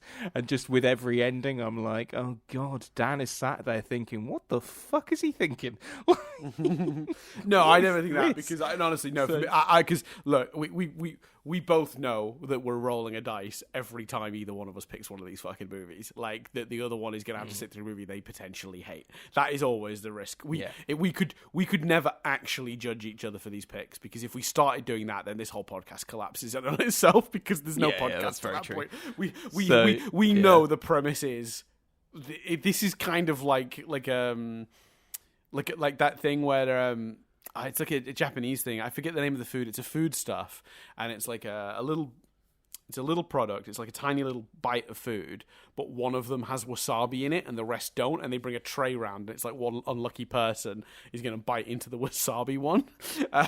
You just know that at some point wasabi is coming for someone. Yeah, so like there's always an inherent risk to this. I would never judge you for a choice, because the rules are there and we've accepted the risk. We know what we're doing. We're playing Russian roulette with movies. So when it's awful, I'm just going, well, at least Chris is suffering through it too.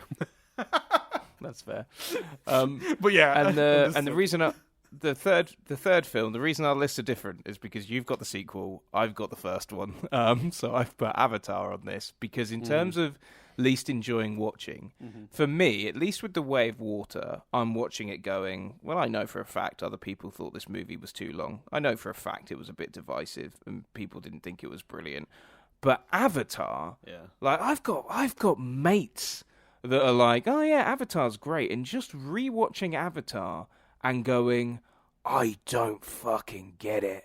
I don't understand how people think this is a good movie.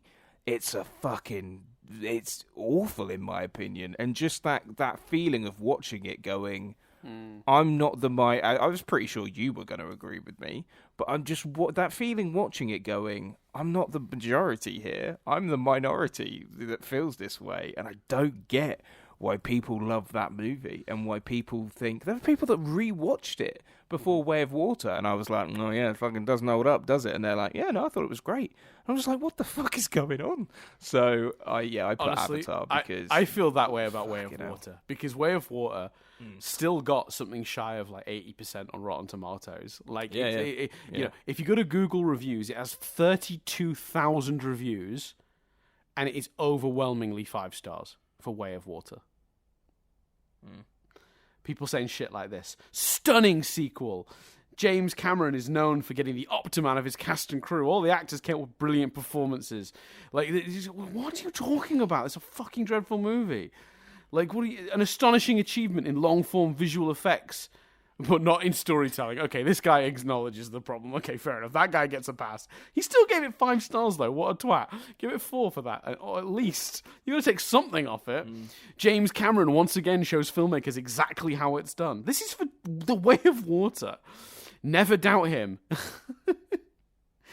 Avatar: The Way of the Water is how you do epic blockbustering. Emotional, visceral, and as big as films get. What a stunning sequel. Yeah. Unbelievable. Yeah, I hear what you're saying. But just for me, personally, in my day-to-day, I get it more with Avatar, and that winds me up. Yeah, both do. The Avatar movies are where imagination went to die before Zack Snyder started releasing his rip-off Star Wars movies, whatever they're called. Rebel Moon. Rebel Moon, there you go. Rebel Moon, I don't have a single fucking original idea in my entire empty head. I think that's the subtitle for the first Rebel Moon. And then the second one is Rebel Moon 2. They definitely won't let me make a third. Anyway, right. Rebel Moon, this definitely didn't get seen by more people than Barbie. Right. So yeah, I think least favorites is a good fun discussion. But yeah, for me, like, you know, as we said, like this is even when we didn't have fun watching them, we usually had some good fun poking fun of it. So even All About Steve, which I did not enjoy, as we've established, I had a great time chatting with Chris about it. It was still fun to pick it apart and figure out why that famously bad movie didn't work. So yeah, let's move on to Held Up the Best. So again, interpret this however you like. I kind of went this with like, and actually, it's interesting because I think you used some of my Held Up the Worst criteria for your movies you least enjoyed revisiting. So I'll get a little spoiler now. Girl Next Door and Dumb and Dumber are 2 of my 3 Held Up the Worsts, and you just had them on your least enjoyed revisiting.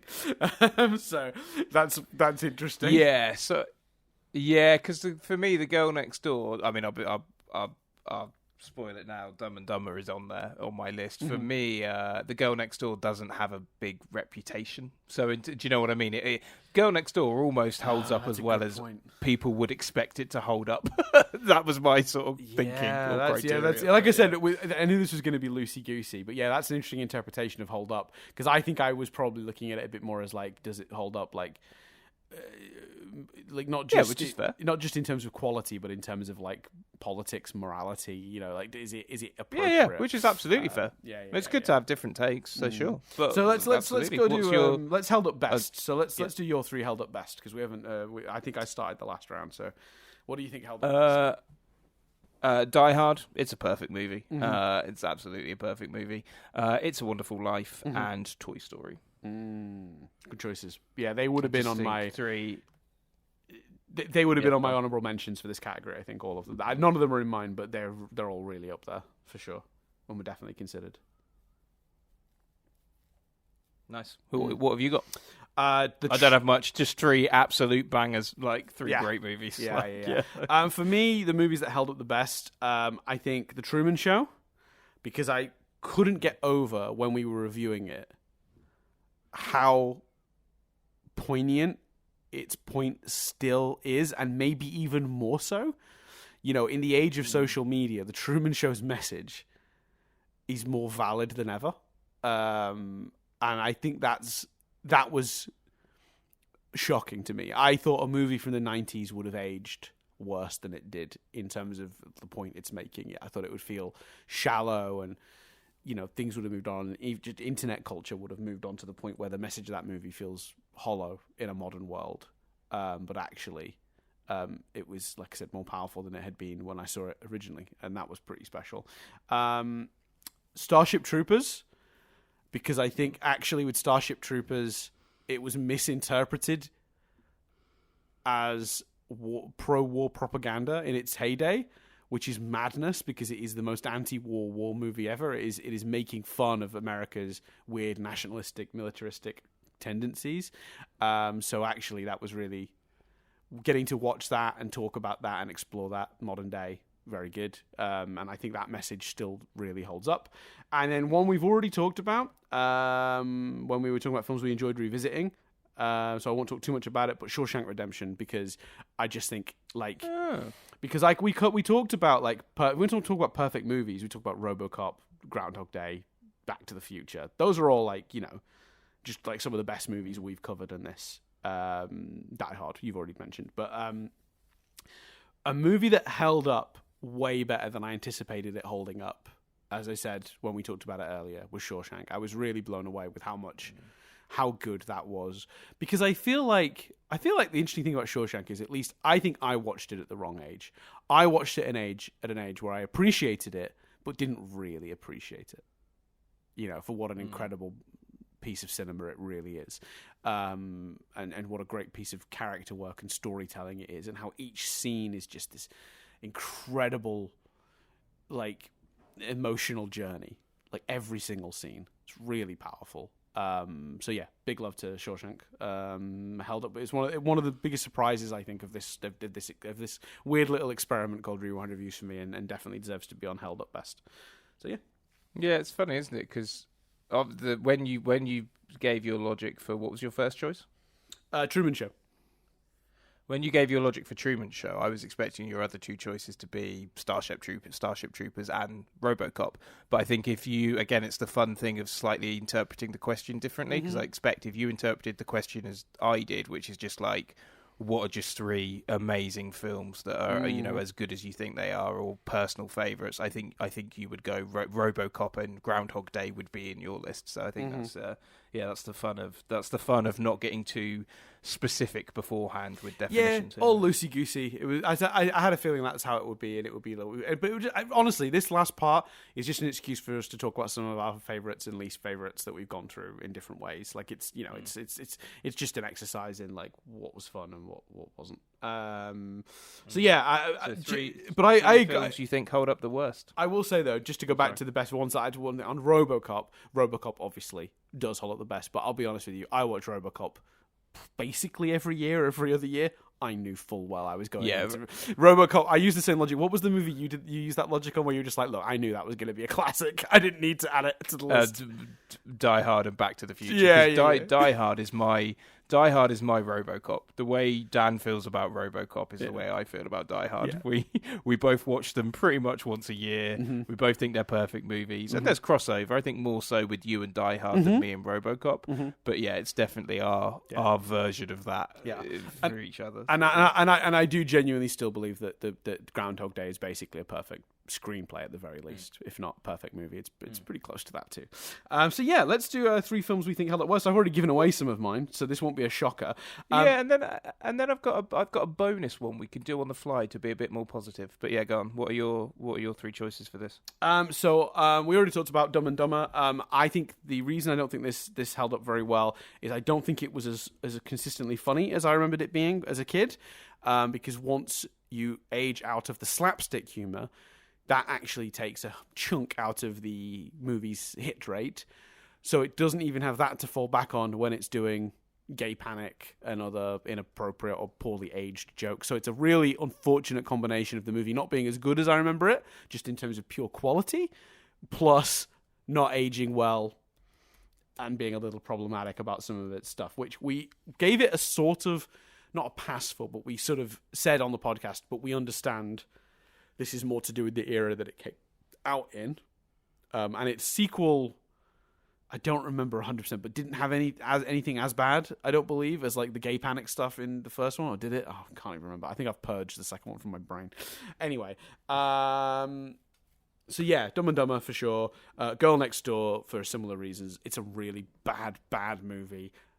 Plus, it's obviously horrendous when it comes to objectifying women, and the message of the movie, like he needs to save her from porn, is just grim and doesn't work. And it's like, you know, she's a human being who's made her choices, and like this idea that he needs to save her from those is very sexist. So yeah, that's also bad. And then the one that shocks me to have to add to this list, Chris, and it's a recent. I wonder if it's the same. I wonder if it's the same as my third. Oh no, it's not going to be the same as my third. Then go on. It's a recent movie we've covered. Not a recent film, but a recent one we've covered. Unfortunately, it's Mallrats. My honourable mention was Joe's Apartment, because that movie was just so much grosser and sadder than I remembered. Like when the kids making a little toy house out of crack pipes or whatever in the garden. Like that movie is grim in a way that even Child Dan didn't remember, but like commit to memory. So that was a bit disappointing. But I think for me, genuinely, my three are Girl Next Door, Mallrats, and Dumb and Dumber. And Mallrats for the reason that I don't think it's as funny as we originally remember it being. Again, it's sort of the Dumb and Dumber problem where only a percentage of the jokes work in hindsight. I also think the character work is really poor in that movie, which was a disappointment to me because Kevin Smith's usually very good at that. I thought his dialogue was some of the weakest he's ever had, which again is a huge disappointment. Aged poorly for me because, again, Kevin Smith I think of is the one guy I'm like, reliable dialogue. That's the thing that's going to be at least good about the movie, and I didn't love that either. And then I think just it didn't age well in the other more practical sense of like underage sex being a big plot point. Yeah, no, icky. No, thank you. Mallrats very disappointing, and also that's a movie I really went into with high hopes. I was trepidatious going into Dumb and Dumber. I was aware that the 90s Jim Carrey movies had some gay panic stuff in them and that they might not hold up very well. I was, if you remember the podcast when we said we were going to do Mallrats next, I was like, oh no, I think Mallrats will be a fun rewatch. That was you when you want to measure expectation versus reality. That's a big jump down, I'll tell you. So yeah, how about you? What have you got on held up the worst? I've got Avatar and Dumb and Dumber, essentially for reasons we've already discussed. Yep.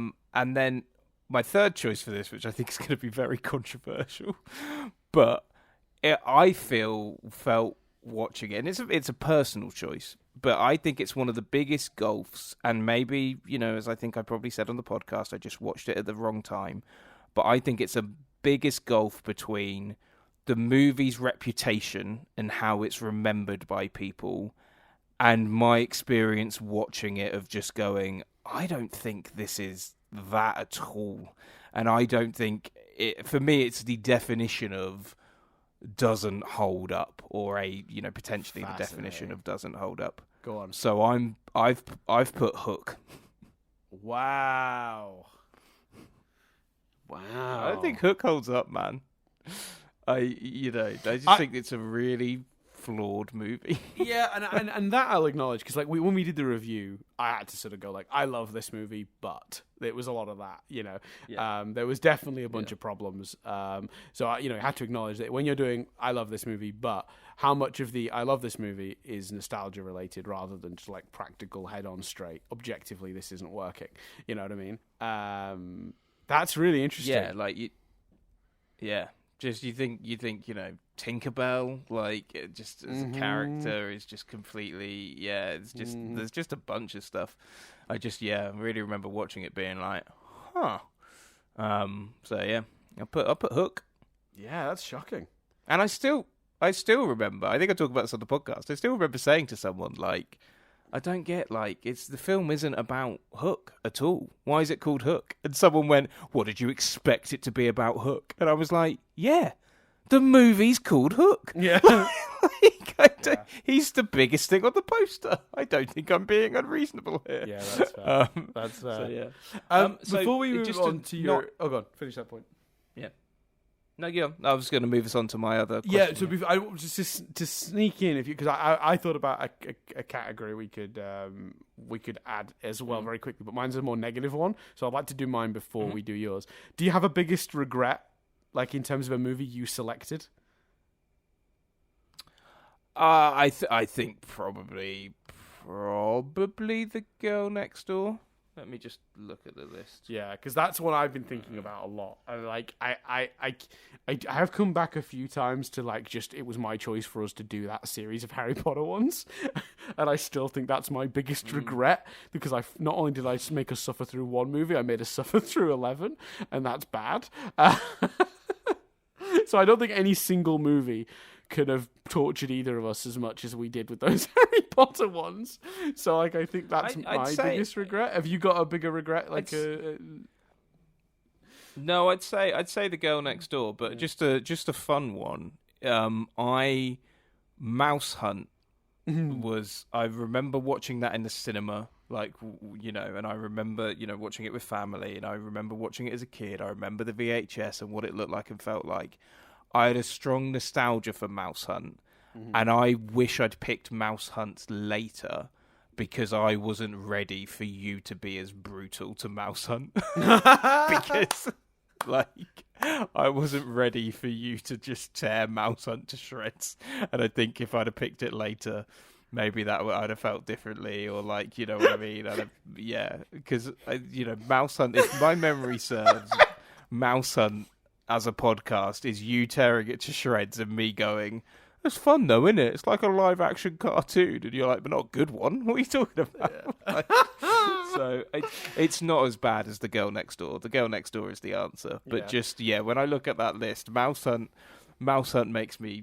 I react emotionally to Mouse Hunt. Yeah, I understand. That's fair. I think the closest in terms of a single film, but not because I was defending it and you were tearing it apart, just because I was also not happy with the thing we sat down and watched, but I think that it might have been the first episode of a season. It might have been in that era when we were deliberately trying to choose a bad movie for the first episode of a series. But Joe's Apartment, I feel like I went nuclear with that in terms of choosing a bad movie to start the series, and that was a bad choice. I still maintain All About Steve is a worse movie though than Joe's Apartment. Oh no, yeah, you up me. I didn't think you could beat me on that one, but I think you might be right. Yeah. But yeah, because Joe's Apartment, at least it's super dumb, but there were at least a few jokes we enjoyed with Joe's Apartment. We talked about like there's a couple of gags that were like, oh, you know what, that part worked. Oh man, so yeah, I do a little bit regret choosing Joe's Apartment. Your equivalent, not as bad, because I think just partly because of our styles, maybe. But in some ways, I think your equivalent to Mouse Hunt is actually also very early on, which is Short Circuit. Mm-hmm. Because I think that's a podcast of me who's never seen it going, I don't know, man. I mean, I know, there's only one major flaw, but it's a pretty fucking major one, isn't it? Yeah, it's a big flaw. And you kind of going, yeah... Yeah, it's true. That's true. I was a little disappointed you didn't enjoy it more, but I will say I think you might be right. I have always had in my style of reviewing things I do. There's an element of sort of shoot to kill. Like I never sugarcoat a criticism of a thing, because I just think like there's no point if something's deeply stupid or it doesn't work. Like I will use colourful language to express that as strongly as I can. I do think fair though in that when a movie isn't great but I don't like really hate it, I am good at pulling back and not just going with strong language. I feel like I use the strong language when I feel strongly, if that makes sense. When I say something is like that, what an absolutely fucking abominable mess this is, it's because I'm angry. You know what I mean? Because it is really that bad. And if something is bad but not like atrocious, then I'm more likely to be like, it's very flawed. These are the things that don't work, and I'm very didactic about that. So I do try to reserve the language for effect. So I must have really not liked Mouse Hunt. Because it's probably, but that's kind of what I mean. It's probably not as bad as it was in my head, right? But I think I just would have been. Mm-hmm. I think it would have been different if it was later on. Yeah, but it was, it was very early, and quite compared to our reviews of Space Jam and Short Circuit, quite brutal. Yeah, well, Short Circuit was hard. I was bummed out about that because I think I'd chosen that hoping you'd enjoy it, but I feel like I regained my bounce though. I bounced back pretty quickly because I feel like you, if memory serves, you were pleasantly surprised with Quick Change, and Quick Change is a great movie, super fun movie. And I remember being like, okay, no, this isn't going to be. Because I was worried when I chose Short Circuit and you hadn't liked it, and then you chose Mouse Hunt and I hadn't liked it. I was worried the podcast was always going to be just you being like, what about this? And me being like, and then me being like, what about this? And you being like, wah, wah. And we were never going to find stuff that we could agree on. And that was like a real shame. Like we just had such different tastes in our childhood, I guess. Yeah. But actually, I think more often than not, we've agreed, I would say. If I was I don't have the stat. Of recommend, not recommend. Maybe for the 200th, I'll go back through and do a did we recommend, did we not recommend, to see if I can figure that out for all of them. And then we can see how many times you recommended the movie and how many times I recommended the movie, and we can do stats based on that. Yeah, so that's a tricky one, though, because I think there's also another category of like movies where I've got a very specific example, a movie where you're like, this is amazing, and I'm like, yeah, it is amazing and it is brilliant objectively, but for me personally, I can take it or leave it, and that is RoboCop. Like, do you know what I mean? I think there's probably other instances of that. There are instances of Who Framed Roger Rabbit where I expected that to be the case. I expected to be going, Who Framed Roger Rabbit is a masterpiece, but that doesn't mean I necessarily loved it personally. Yeah. And that didn't happen at all. I absolutely loved it personally. And I do love RoboCop, and I really loved the RoboCop podcast because of your enthusiasm for the film, and then the whole the notion of making a docodrama about it called part human, part robot, all cop. Well, yeah, and I it's funny actually because the other one I think of where like you just didn't get the movie, and my enthusiasm for the movie weirdly bled in, and you were like, I feel like I almost won you over in a movie you did not enjoy. Gremlins 2. Absolutely. I love that movie so much, and I considered it for several of the positive sort of categories we just discussed. I love that movie so much, and when you didn't like it, I didn't let that discourage me at all. I was like, "You are just wrong," and I just like ranted about how great it was.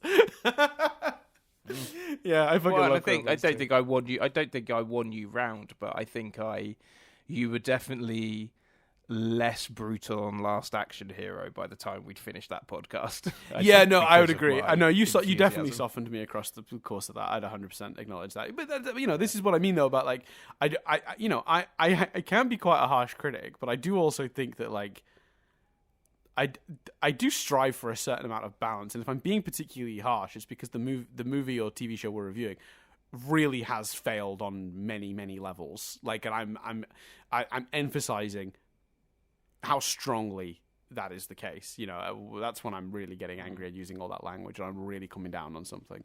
But I will say I do maintain some pride in the fact that I usually don't just come to the table with expletives. I generally try to back it up with because I know that there are a lot of those like angry reviewers that on YouTube, like that like old school AVGN, like angry video game nerd stuff, where he's just like, it's just dog shit, and it's it's like a bull took a shit on a shit, and then that shit merged with the other shit, and it's just shit. Like, it's that kind of thing. Like, I think even when I was at my angriest in any of these, when I was the most apoplectically raged like about how the movie didn't work, like something like Fantastic Beasts, Secrets of Dumbledore, where the movie was just so impossibly, stupidly, frustratingly terrible. Like, I believe I backed that up with receipts. I believe I was able to point at the scenes that proved the points that I didn't like about the movie. I have not gone back and listened to that, but I like to think that when I'm in that mode, I am at least to some degree, being fairish, even if sometimes it's easy to exaggerate for the comic effect of the podcast. So there you go.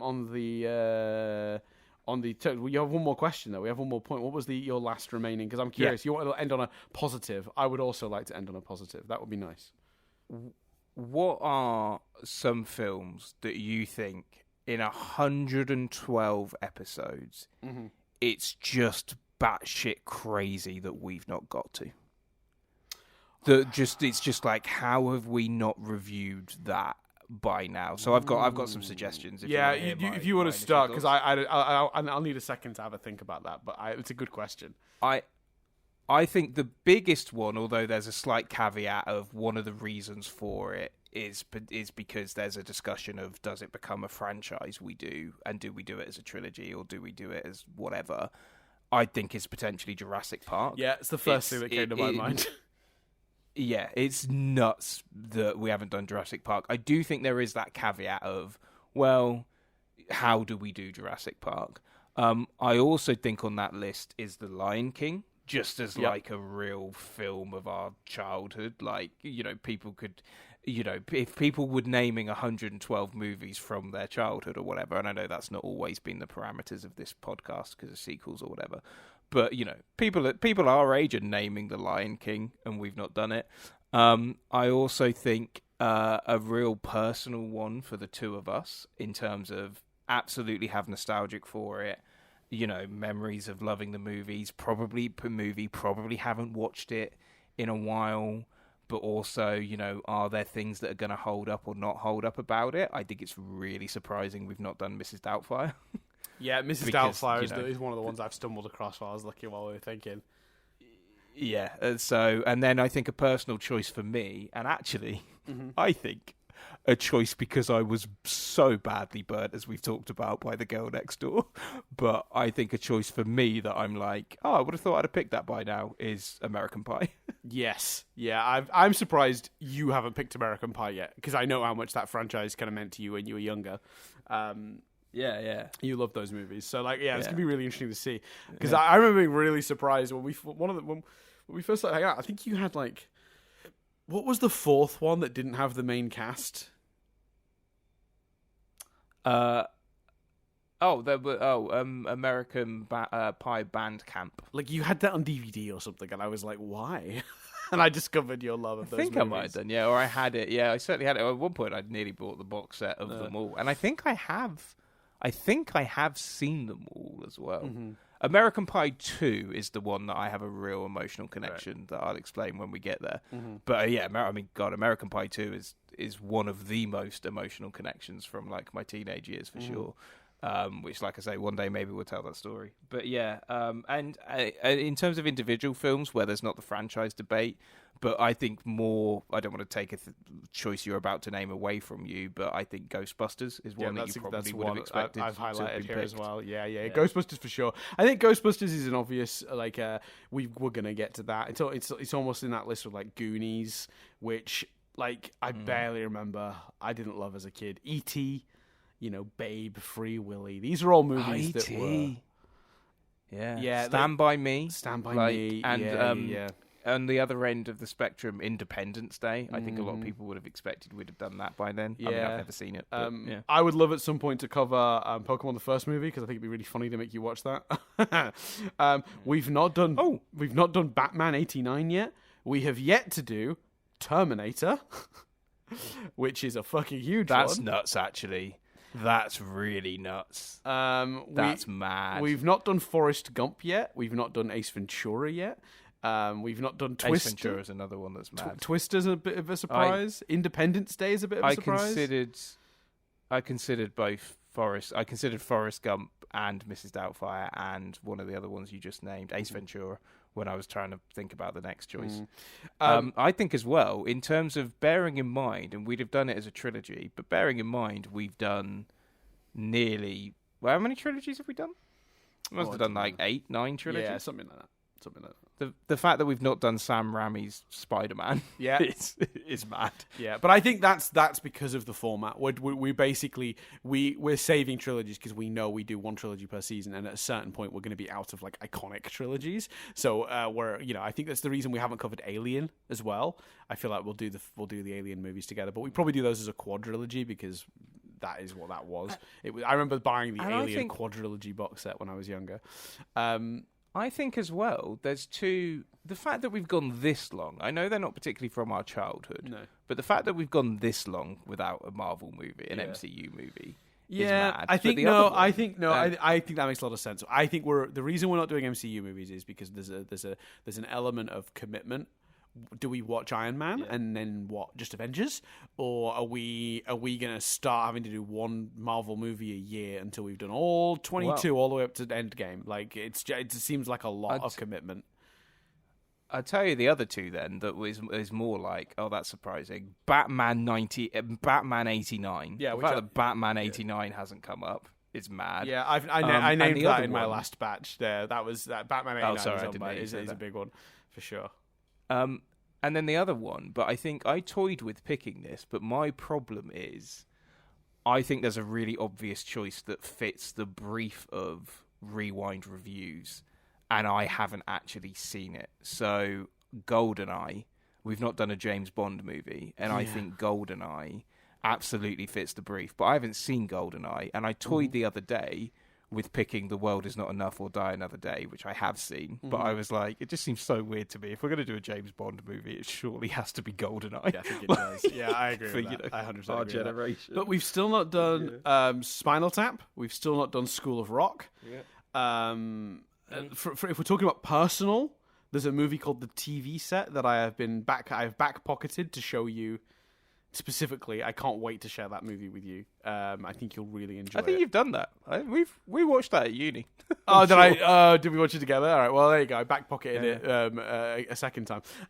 There's a movie from my childhood that I thought was super fun that I'm terrified is now very bad, but I loved the movie Small Soldiers, so I can't wait to find out if that holds up. Rat Race we haven't covered yet. Casper we haven't covered yet. I've always Casper. I've always wanted to do because it's a you and we haven't done many movies that are like you and me movies, and for that reason, I've always been tempted to pick Safety Not Guaranteed, which I associate. That's a film we watched for the first time together. Yeah, that was fun. That was a fun time. And My Girl, a huge one. We haven't watched My Girl yet. I'm surprised. That's because even if you've not seen that, I think that's gonna break your brain if that is you've never seen it. We haven't done.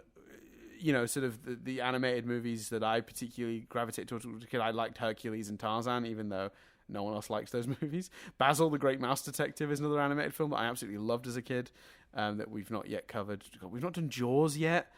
I mean, look, we've just covered in a few minutes, like, exactly why this podcast isn't coming to an end anytime soon, because there's just still so many amazing movies to cover. Like Mars Attacks we haven't done, Demolition Man, Speed. Oh, Speed. Rush Hour? We haven't covered Rush Hour yet. The Wedding Singer? Okay, so what are we giving the award to? I think the award for batshit crazy that we've not covered it. I think it has to be Jurassic Park. That was both of our go-to. Yeah. For like, so. It's the first movie that came to my brain. First movie that came to my brain by quite some way. As much as I'd love to cover South Park bigger, longer, uncut, and we will get to that. It's George of the Jungle isn't exactly like must watch. You know what I mean? I really want to do the what's it called? Tim Allen is the Jungle to Jungle. Jungle to Jungle. There's some. Oh, that's on my list too. Yeah, there you go. So and there's loads of movies on here that are just like famously bad. Oh, there's great movies. Oh my god, we haven't even mentioned this yet. Fifth Element. One of my favourite movies growing up, The Fifth Element, we haven't covered yet. Addams Family. I could go on this list for hours. I'm really. But we give the award to Jurassic Park. Yeah, I think so. That's the most batshit crazy that we've not done in 100. In a world where we've done All About Steve, the fact that we've not done Jurassic Park is phenomenal. Yeah, I know. I would agree. And maybe we'll make that the trilogy for our next series. Maybe that's what we'll do to sort of balance that out. But I mean, look, guys, if you didn't think there was a good mandate for another 100 episodes of this nonsense, then I think we just laid it out for you. Here's a quick pop quiz thing for you though, Dan. Mm-hmm. IMDb's 100 Greatest Films of the 90s is a film we've not named. Any guesses? It's more adult than we would have been. We wouldn't have watched this film when it first came out. It came out in 1994. Oh, 1994. I'm giving you hints. We've not done any other film by this director. And I'll give you another hint. My favourite film by this director is a really audible choice that most people are like, what the fuck? Oh, it's Tarantino, right? So that's got to be Pulp Fiction. Yeah. Pulp Fiction, yeah. I think my favourite Tarantino film might be Inglourious. Mine's The Hateful Eight. Really interesting. Yeah. I liked Hateful Eight, but I wouldn't put it as my favorite. But I obviously look. Pulp Fiction's a masterpiece, and it's a masterpiece in non-linear, storytelling and whatever as well, which is a really interesting topic. So yeah, that's a big one we need to cover. 1994. Oh wow, we haven't. Hold on, not to do a quick fucking. Hold on. Wow. Okay, Dan. Go on. So, IMDb's 100 Greatest Films of the 90s. It takes to number 17 to find a film that we have reviewed on here. Really? So any guesses what number 17 is? No, I'm not gonna. It's too many options, I think. It's the Shawshank Redemption. Yeah, right. 100. So wait, what is it? 100 greatest films from the 90s. Yeah. And so is this like an article they've put up, or where did you say this was from? IMDb. IMDb. So it's like done on the ranking. So it's Pulp Fiction, Schindler's List, Malcolm X, Princess Mononoke. Luna? Yeah, Mononoke. Mononoke. Magnolia. That's a Studio Ghibli film. That's a great film. Europa, Sense and Sensibility, Life is Beautiful, Goodfellas, Rushmore, Silence of the Lambs, okay. Hamlet. I'm no longer Dreams. surprised we haven't covered these because look, these are like, the greatest of cinema from the 90s, which is not our podcast. Our podcast is what did we watch as we were growing up. But I didn't watch Fargo in the 90s. I watched Fargo in the early thousands. You know what I mean? Like, no, but I think Fargo or Pulp Fiction could have easily come up, I think. yeah, for sure. But like, it's not. Looking at this list, this is like a cinema file, like the best of cinema from that era list. And that look, we reviewed. Quick change. Like, you know what I mean? Like, we know that's not that's not the vibe of this. I don't think we do those every now and then, but that's not the bulk of what we've covered. I don't think here. I think we cover more popcorny stuff than the stuff that's on there. Not that those aren't great movies, obviously, but I'm not too surprised that we haven't covered bloody, Perfect Blue. Although the further you go down the list, the more of our movies you see. Like, we've covered Toy Story. We've covered, like, what's the other one I just saw? I just saw another one. Night Before Christmas is on here. That's one we've done. I could see us doing Porco Rosso. But yeah, interesting. There you go. Oh, Whisper of the Heart. Well, actually, no, I don't love Whisper of the Heart. I like the sequel. I like Cat Returns. Give me the Cat Returns.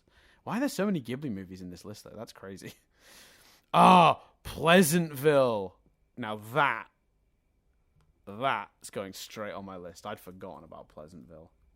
That's a great movie. Yeah, I feel that way about... there was a movie... what the hell was it called? It was basically about a family in a bunker. I think it's similar to Pleasantville, and maybe there was a family in a bunker, and then the son. Yeah, I think it's Brendan Fraser. It's Brendan Fraser.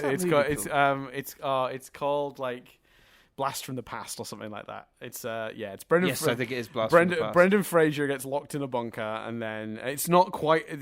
When you see Pleasantville, you'll realize those two movies are not alike each other at all. But Pleasantville kind of is presented that way on the surface if you watch the trailer. But it's a guy from the past sort of comes out of a thing into the modern world, and he's like a fish out of water. One movie I've just seen on this list though that we haven't covered that is actually a bit surprising because I fucking loved this as a kid. Face Off. I remember thinking that was a fucking great movie when I was younger. Yeah. Wow. Well, there's a lot of choices. I've added a few to my list of like possible options that I hadn't thought of before. It's given me some ideas from that list of 100 that I've just scrolled through. To be fair, we haven't covered Fight Club yet. That's also quite surprising. Fight Club is very surprising, yeah, especially because it's a single movie. Yeah, that feels like an easy, obvious win. But I think the reason is we've had a good mix. I think what the movies we've covered, there's no real obvious like we cover all of the top action movies or we cover all of the top masterpieces of cinema or all the top family movies. We're just sort of picking from each list randomly, like it's this week we're doing a family movie, next week we're doing a full on like animated kids movie, next week we're doing a horror movie. Like it's that's kind of been the vibe of this podcast, and I'm really pleased with how it's turned out.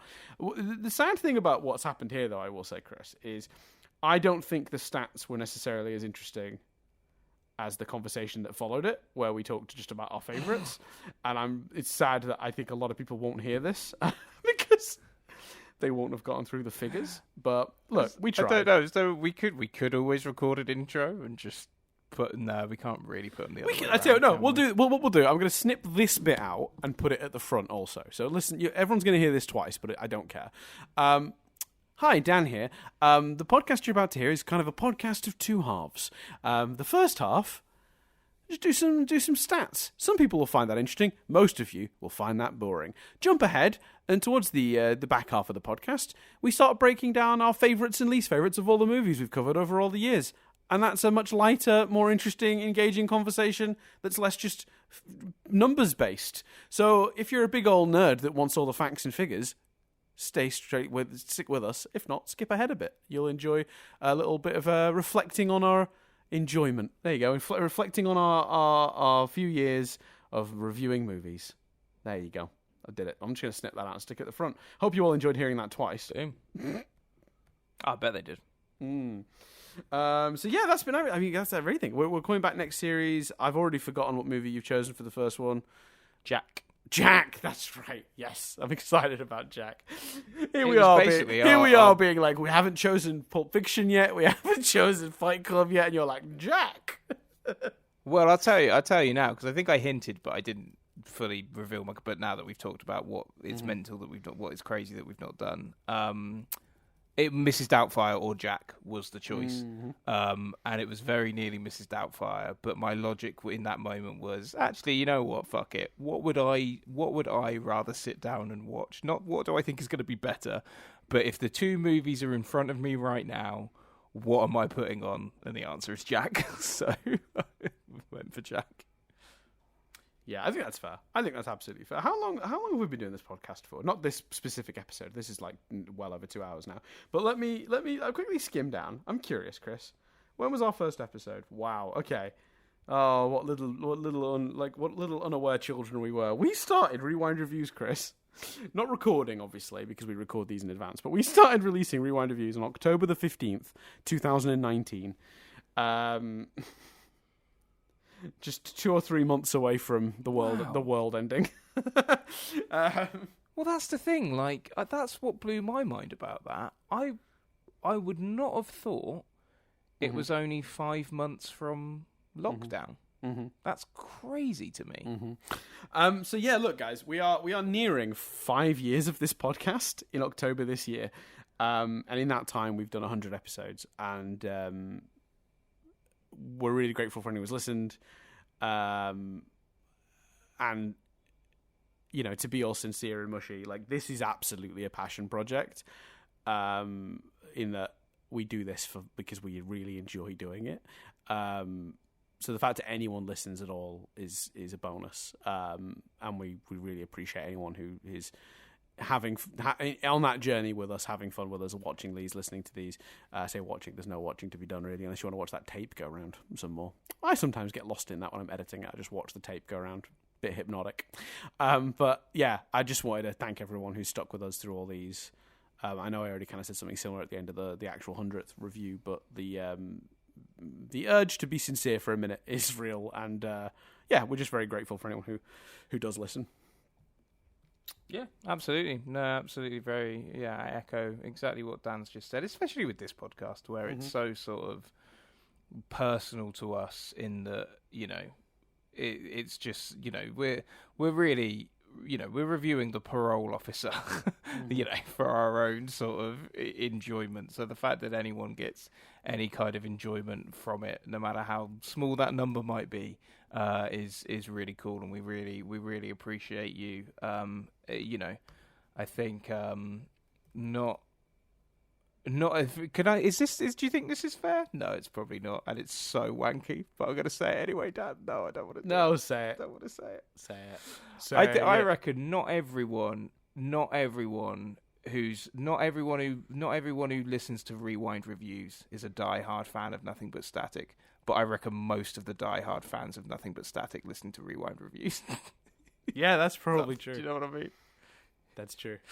You know? Yeah. So yeah, I'm very, very grateful. Yeah, it's look, guys, I you know, it's hard to express how much we appreciate the enthusiasm. Like we've always said, like, we have a small audience, but they're very passionate, and that's like that's worth its weight in gold to us versus having a really large audience of sort of casuals that are just like, yeah, whatever, this is a disposable thing that I have. So yeah, I would much rather have 10 people that really give a shit than 100 people that don't, or only kind of give a shit, you know? I've always felt that way about this. So yeah, the engagement, the emails, the messages on the Discord, you know, all really delightful. And even the emails that we don't get, we very rarely get a chance to reply to them these days. I wish I had more time in the day. And I think if you ever sent an email and I've not replied, I can't actually imagine a bigger compliment, in the sense that usually if I get a really good, interesting email with lots of thoughtful stuff in it, and I just go, I can't reply to this right now because I need to sit down and compose a reply to this, and that's when it gets out from under me. So if you've ever sent like one of those emails, big thank you, because I've really enjoyed reading it and desperately wanted to respond. I make a lot of jokes on all of our podcasts about the commenters as being like those nitpicky ones that are like, meh, and there's only that's a very small minority. Those people that I make fun of are deeply rare in our community of listeners, and not only that, but they're not actually, even then, they're often not part of our community. Usually when we do get a snippy comment like that, it's from someone who's stumbled upon it rather than someone who listens regularly. I make jokes about those people all the time, but just because it's kind of funny to be like, and stop with your comments, I can hear you reaching for your keyboards, shush. Those sort of jokes are generally speaking, if you're listening to this, they were definitely not aimed at you. So that's just something I should add as well. But thanks everyone for listening. We're really excited to keep doing this to 100 more. Maybe when we do the next 100, we'll do another version of this with some updated stats, and maybe we'll balance it better between the chat and the stats. Maybe we'll do one of the more chatty topics, then some stats, then chatty, and go back and forth to sort of make the podcast a little more palatable as a thing. But we're all learning, so that's okay.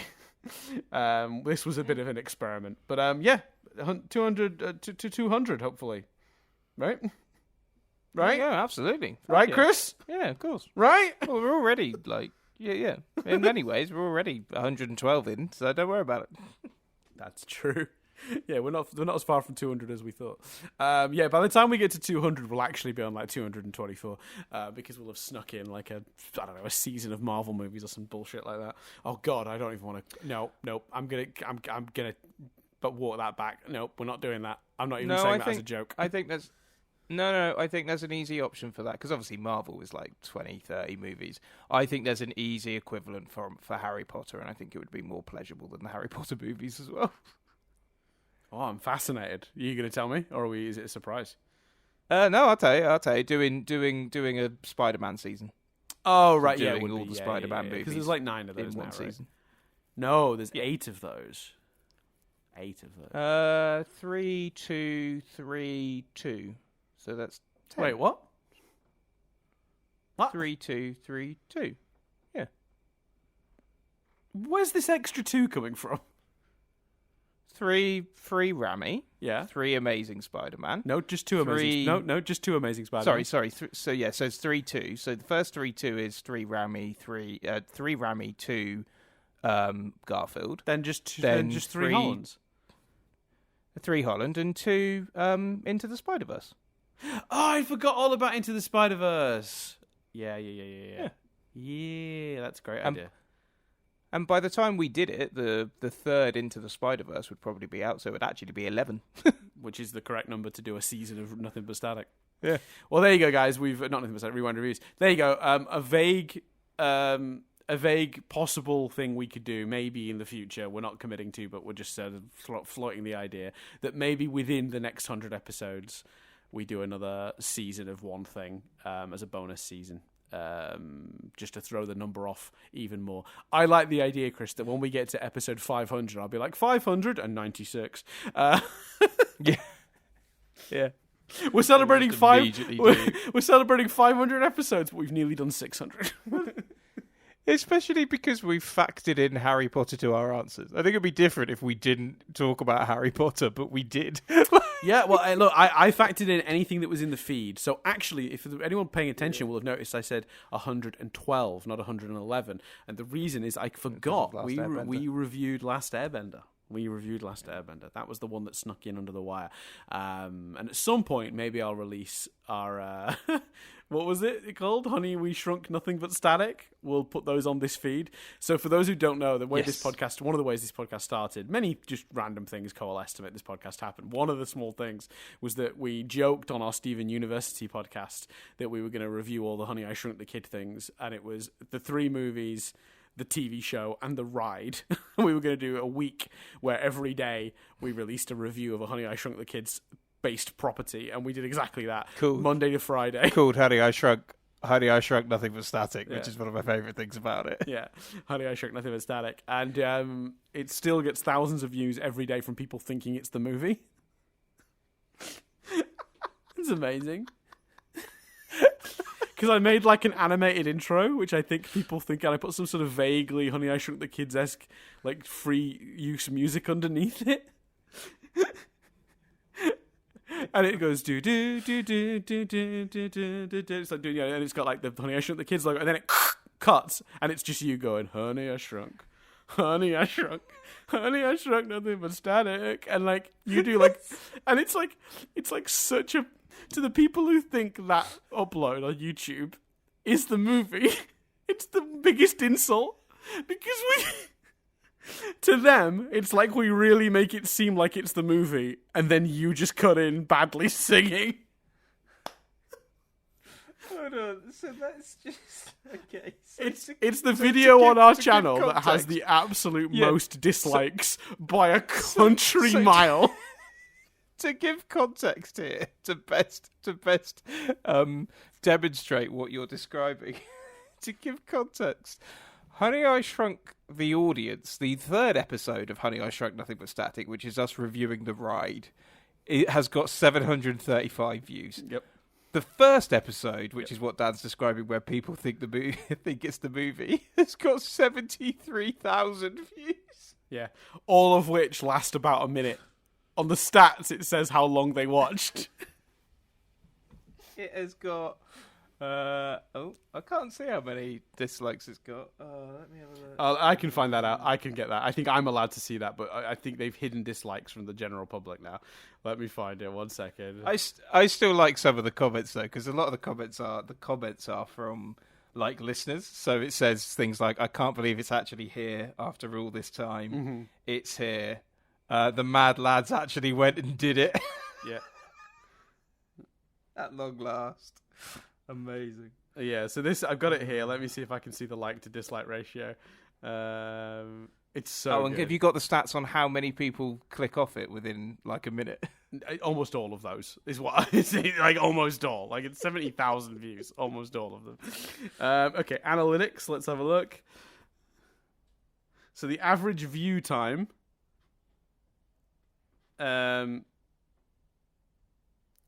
is 40 seconds.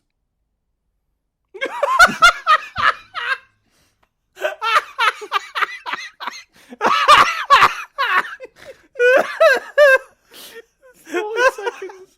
Staggering. Absolutely staggering. So there you go. I don't have the dislikes, sadly. I don't think they've hidden that from me too. Wait, engagement. Is it under engagement? Yeah, likes versus dislikes. 50%. I guess most people like realize it's their fault because it does literally say "Honey, I Shrunk the Kids" review. I made that the first words on purpose to avoid this problem. I love that. Yeah, and there's not many comments that reference it either. The best stat is the fact that what was it? 40? The average watch time is 40 seconds. That was it. Incredible. Right. So that's everything, guys. We'll end on that note, but we love you, and we'll see you in the new season. I gave the date for it on the last one, but I can probably pull it up if I'm quick. Where is it? Podcast schedule. Oh, man. Good time. So we're going to be doing Jack on the 3rd of December. So we'll see you on the 3rd of December. Cool. Thanks, everyone. I'm going to hand over to Chris, who usually ends this. Yeah. I've been Chris Billingham. I've been Dan Doolan. And this review has been rewound. But only for about 40 seconds. Brilliant.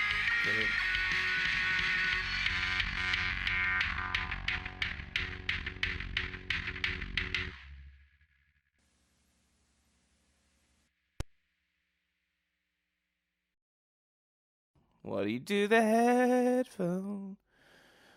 headphone switcheroo. Switch those headphones up. One day I'm just Put them on your head. You know what? I wish I always kept all the raw files because I would literally have hours and hours of you singing headphone switcheroo songs that I could like put out as like an avant-garde album, like an art piece. Watch a man go mad. Yeah. Singing about switching headphones. That's the thing, 12 years in that finally makes us money. That's funny because it's definitely not going to happen. We get into a dispute. I'm like, it's me singing. You're like, yeah, but I did the editing. Aaron Sorkin writes a film about it. Well, it'd be better than Unfrosted as biopics go. Anyway. Fuck that. That episode of Nothing But Static will be up now, so go listen to our review of Unfrosted if you want to hear Dan get frosty. Right, let's do this.